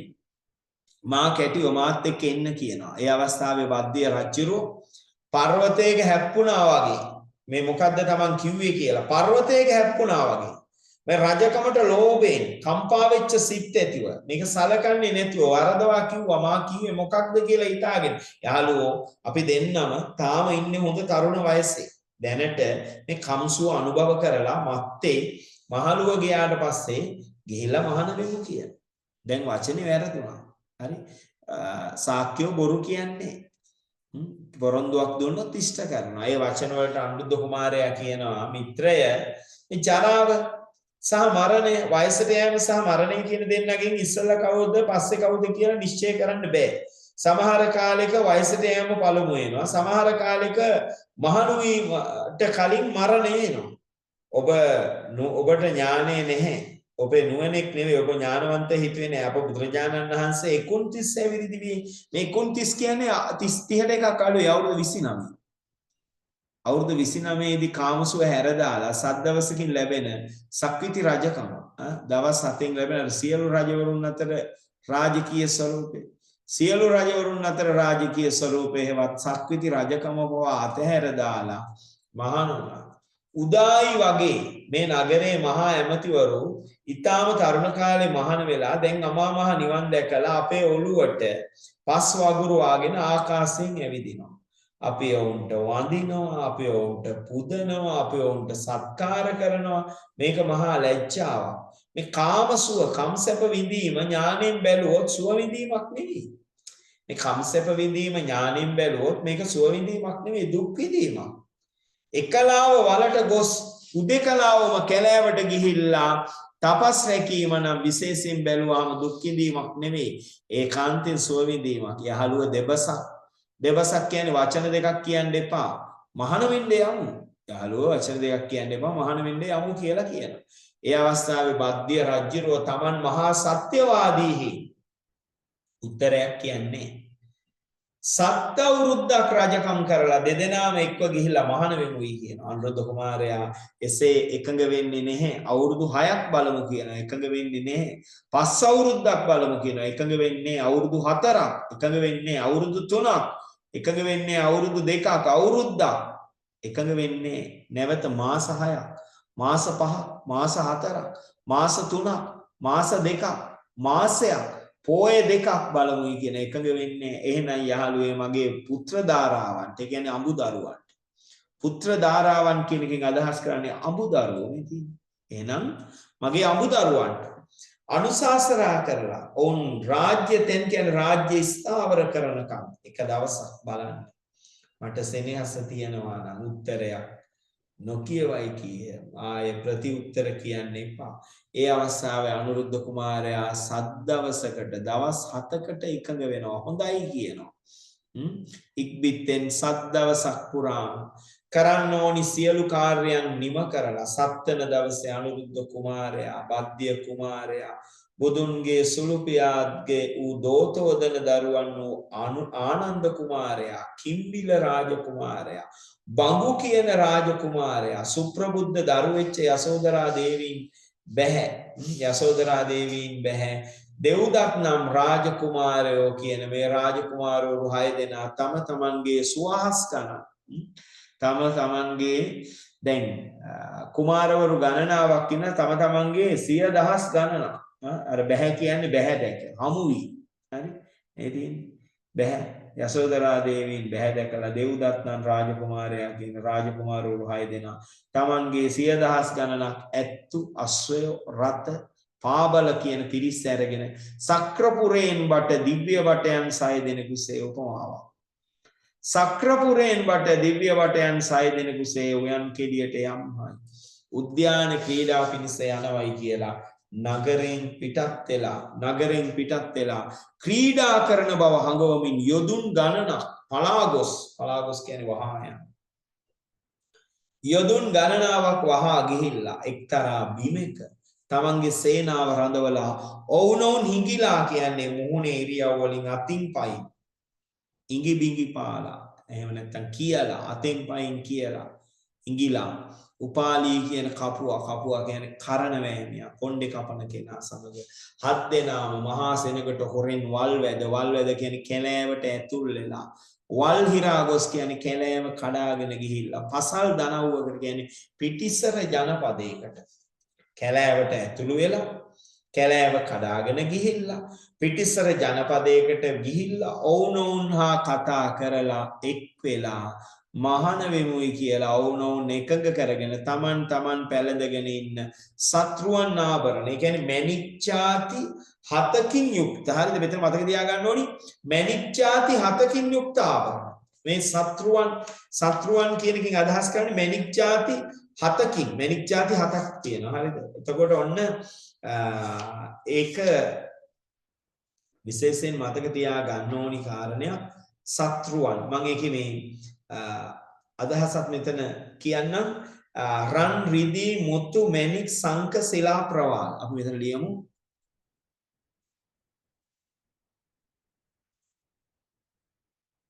මෙන්න මේක වචනේ සත්‍රුවන් ආවරණ. හරි. එතකොට ඒකට එනවා රන් රිදී මුතු මැණික්. හරි. රන් රිදී මුතු මැණික් සංක අග්ගේදී සංක ශිලා ප්‍රවාල. රන් රිදී මුතු මැණික් සංක ශිලා ප්‍රවාල. මෙන්න මේ ආභරණ වර්ග හතම ගලවලා උතුරු සළුවක මේ ආභරණ වර්ග හතම ගලලා උතුරු සළුවක කියන උත්තර සාටකයක පොදි බැඳලා උපාලී කියන කපුවාට කරණවැණියාට දීලා මේ සියලු ආභරණ ඔබ වගේ කෙනෙකුට එක જાතියක් පුරාම සුඛිතව ඒ කියන්නේ සැපවත් ජීවත් වීමට ආරක්ෂා කිරීමට ප්‍රමාණවත් කියලා මේ සම්පත් ඔබටම දෙනවා. අපි බුදුන් කරා ගිහිල්ලා මහාන වෙන්නට යනවා කියලා රාජකුමාරවරු 6 දෙනාම නික්මෙනවා. රාජකුමාරවරු 6 දෙනාම නික්මෙනවා. ඒ අවස්ථාවේ රාජකුමාරවරු නියත්‍යක්. හරි. ඒ අවස්ථාවේ රාජකුමාරවරුන් වහවහ යද්දී උපාලි ආභරණ පොදිය අතින් අල්ලාගෙන බලබලා ඉඳලා හිතනවා මේ අනගි සම්පතේ ඊටා බය ඇති වෙලා මේ ඊටා වටිනා සම්පත කෙරෙහි බය වෙලා මේ සාක්කියෝ නම් ඊටා ಗುಣ නපුරුයි. ඒ කියන්නේ ඔවුන් ಗುಣ නපුරුයි කියලා කියන්නේ ඔවුන්ට කෙලෙහි ගුණ නැහැ. හරි. ඔවුන්ට නරක ගුණයන් තියෙනවා. ඒ නිසා මේ ධනෙ අරගෙන රාජ්‍යයට ගිහිල්ලා මේ තොරතුරු කිව්වොත් ධනයට ආසාවෙන් රජදරුවන් උගන්වාගෙන කියන්නේ ඔවුන් එකඟ කරගෙන රජදරුවන් උසි ගන්නලා එකඟ කරලා යවවුවේ මේ කරණවැමියා කියලා මං කෙරෙහි කෝප වෙලා මරා දැමුවොත් එහෙම නරකයි. ධනෙ තියා ජීවිතේ ගලව ගත්තොත් හොඳයි. මට මේ සම්පත් නෙවෙයි. මේක මහා විපතක්. මේ දීලා තියෙන සත්‍රුවන් ආභරණ සම්පතක් නෙවෙයි විපතක්. මෙවැනි රජුන්ගේ සම්පත් හැර මහානවන මෙවැනි මේ වගේ රජවරු පවා මේ ධනය අතහැර දාලා මහාන වෙද්දී මාවැනි අයට මේ ධනෙයින් මොකටද? මමද වුන් සමග ගිහිල්ලා මහාන වෙමි කියලා හිතාගෙන ආභරණ පොදිය පිටින් ගහක එල්ලලා පළමුව දුටු කෙනෙකුන් තෙලේ කියන්නේ අරගන්න කියලා හිතාගෙන ආභරණ පොදිය පිටින් ගස කෙල්ලා පළමුව දුටු කෙනෙකුන් තෙල හැරගන්නේ අත්ගසා කියන්නේ අත් හිස් කොට දමා රාජකීය කුමාරවරු ගියේ පාසලකුණු ඔස්සේ ගිහිලා රාජකුමාරවරු අල්ල ගන්නවා. වුන් පස්සේ යනවා. එකල අවුනේ එකල ආවා කියලා රාජකුමාරවරුන් විමසුවාට පස්සේ Taman තොරතුරු කියලා මමද මහාන වෙනවා කියනවා. රාජකුමාරවරු ඔබ ආවා වගේම එහෙක වරෝයි කියලා උනුත් කැඳවාගෙන ගිහිල්ලා බුදුන් මල්ල රජුරුවන්ගේ අනුපියනම් නියම්ගම කියන්නේ වෙළඳසැල් සහිත විශාල ගම්මාන. වෙළඳසැල් සහිත විශාල ගම්මානයේ අනුපිය කියන වනයේහි වාසය කරන ස්ථානයට ගිහිල්ලා බුදුන් දැකලා වැඳලා එකත් පස්ස කියන්නේ පැත්තකට වෙලා ඉන්නවා. බුදුන් දැකලා වැඳලා පැත්තකට වෙලා ඉන්නවා. එකල ආවෙහිද? ඒ අවස්ථාවේ ආවාද කියලා රාජකුමාරවරු ඇහුවට පස්සේ Taman ආබව කියලා මම මහාන වෙනවා කියලා කියනවා. රාජකුමාරවරු එහෙම කිව්වට පස්සේ එකල ස්වාමි දරුවෝ ඔවුන් මේ කොටස කියන්නේ මම තේරුම කිව්වේ එකල ස්වාමි දරුවෝ එකල ස්වාමි දරුවෝ කියලා කියන්නේ බුදුන් වහන්සේ.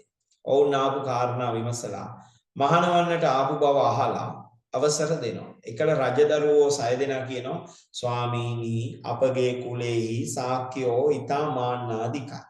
ඔවුන් හරියට මානෙන් මවලා ඉන්නේ. මානෙන් මැඩිලා ඉන්නේ. ඔබ වහන්සේ මවනා කියන්නේ මානෙන් මෙතන මවනා නෙවෙන්න ඕනි වචනේ මානෙන් මඩනා. හරි මිරිකිලා ඉන්නේ. මානෙන් ආඩම්බරකමින් මිරිකිලා ඉන්නේ. ඔබ වහන්සේ වැණියන්ට පවා වඳින්නේ. මාන්නාදික කුලයක ඉපදිලා ඉන්නේ. කියලා අපද මහණ වුණාට පස්සේ බදු ආඩම්බරකමක් හටගත්තොත් ඒක අපේ මහණදන් මුදුන් පමුණවන්න බාධාවක්. මේ උපාලී කපුවා මේ කරණවැමියා පළමුව මහාන කරලා අපුව පසුව මහාන කරන්න කියලා කියනවා. එහෙම වුණාම පස්සේ ඔහුට අපි වඳිනවා, පුදනවා, සත්කාර කරනවා. එහෙම වුණාම අපේ අභිමානය අර ආඩම්බරයේ බිඳෙනවා. මහානකම් මුදුන් පමුණනවා. ඉදින් මතු රාජ්‍ය ශ්‍රීයේ ලෝභ වුණොත් ඔබගේ කපුවානන් වැඳ පුදා නීච ක්‍රියා. රජකමට ආසයි කියලා ගියොත් ඔබගේ කපුවට වැඳලා පහත් ක්‍රියා කළා නැවත කරන්නට ආවද කියලා සාක්කෙන් අපිට පරිභව කරනවා. පරිභව කරනවා කියන්නේ නින්දා කරනවා කියලා. එහෙම වුණාම අපේ රාජ්‍ය ලෝභය දුරු වෙනවා. මේ කාරණේ නිසා බුදුන් වහන්සේ උපාලි කපුවා පළමුව මහාන කරලා අපුව පසුව මහාන කරන්න කියලා. ස්වාමි දරුවෝ ඔබ කීවේ කාරණා හේතු සහිත දේවල් ඇත්ත. ඔබ කීවේ ඇත්ත. ඥානවන්තයන් සිතන්න ඕනි සිතුවිලි ඔබ කිව්වේ. උපාලින් පළමුව මහාන කරලා රජ 6 දෙනා දෙවනිව මහාන කොට උපසම්පදා කරලා කර්මස්ථාන කියන්නේ භාවනා කිරීම සඳහා ගන්න අරමුණු උගන්වනවා. භාවනා කිරීමට ගන්න අරමුණු උගන්වනවා. එකල විදර්ශනා වඩා කියලා කියන්නේ ලෝකය සත්‍යය අනිත්‍යයි දුක්ඛයි අනාත්මයි කියලා මෙනෙහි කරනවා. විදර්ශනා වඩා කියන එක අදහස් කරන්නේ ඒක. කියන්නේ ලෝකය සහ සත්‍යය අනිත්‍යයි දුක්ඛයි අනාත්මයි කියලා මෙනෙහි කරමින් වස්සානය කියලා කියන්නේ වර්ෂා කාලය ඇතුළත බද්දිය තෙරුන් වහන්සේ රහත් වෙලා බද්දිය කියන මහා තෙර බවට පත් වෙලා බුද්ධ ශාසනය කියන මහා සරසේ රූපකයක්. බුද්ධ ශාසනය කියන මහා පොකුණේ සුපිපි මහා පද්මයක් වගේ පිපිච්ච මහා නෙළුමක් වගේ සිල් සුවඳින් තුන් ලෝකයම හරිද? ඒ සිල් සුවඳින් තුන් ලෝකයේ දිව්‍ය නාග මනුස්සය කියන තුන් ලෝකයම හොබවනවා. ආනන්ද මහා තෙරුන් වහන්සේ දේසේම සෝවාන් වෙලා ඒ කියන්නේ සෝතාපන්න වෙනවා. නිවනට යන පළමු මඟට ප්‍රවිෂ්ඨ වෙලා බුද්ධ උපස්ථායකයන් කෙරෙහි වූ අග්‍ර තනතුර ලබාගෙන බුද්ධ ශාසනය කියන ආකාශයේ නැගූ ජයකේතුවක්සේ ඔසවන ලද කොඩියක් වගේ. බුද්ධ ශාසනය කියන ආකාශයේ එතන නැගූ ජයකේතුවක්. මේවා මතක තියාගන්න. මෙන්න මේ මහා සරසය කියන්නේ මහා පොකුණ. හරි. මේ බුද්ධ ශාසනයේදී මහා සරසයේ රූපකයක්. මෙතන අපි ගත්තේ ජයකේතුවක්. ජයකේතුව කියලා කියන්නේ ජයග්‍රහණේ කොඩියක්. ජය කොඩියක් වගේ. ඊටා ප්‍රසිද්ධ වෙනවා. කිම්බිල සහ බඟු කියන දෙදෙනා වහන්සේ දේශේ රහත් වෙලා 500 පිරිස් අරගෙන බුද්ධ ශාසනය කියන දිව්‍ය රූපේ දිව්‍ය නේත්‍ර යුග්මක්සේ ඊටා සෝභා සම්පන්න වෙනවා. දේවදත්ත තිස්සනම් මහා තෙරව ධ්‍යාන ලබාගෙන ඒ අතර අග්‍රස්ථානයටපත් වෙනවා. ඔවුන්ගේ කතාව මතු කියන ඔවුන්ගේ චරිතයෙන්ම දැනගන්න ඕනි. උපාලි මහතෙරුන් වහන්සේ දේශේම රහත් වෙලා විනයධාරීන් කෙරෙහි අග්‍ර වූ තනතුරු ලබාගෙන 500ක් පිරිස ඇති කරගෙන බුද්ධ ශාසනය කියන මහා ගෘහයේ රූපකයක් ප්‍රදීපයක් වගේ ශාසනය බබලවනවා. ඉක්බිත්තෙන් අනුරුද්ධ තෙරුන් වහන්සේ විදර්ශනා වඩා රහත් වෙලා ත්‍රිවිද්‍යාව අපි දන්නවා ත්‍රිවිද්‍යා පුබ්බේ නිවානුස්සති ආසවක්ඛ්‍ය සහ චුතූපපාත.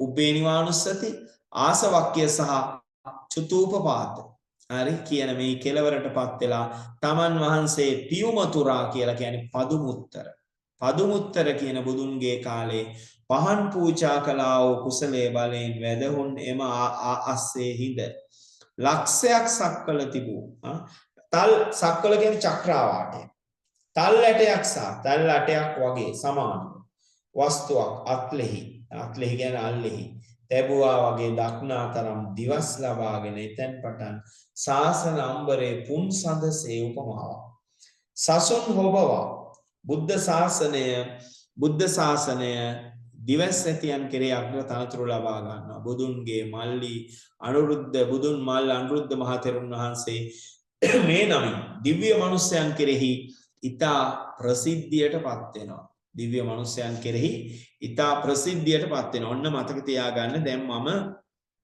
මුළු කතාවම මම වයිට් බෝඩ් එකක් මේකෙදි පාවිච්චි කරා මුළු කතාවම කියවුව අන්තර්ගත කොටස. හරි. දැන් අපි බලමු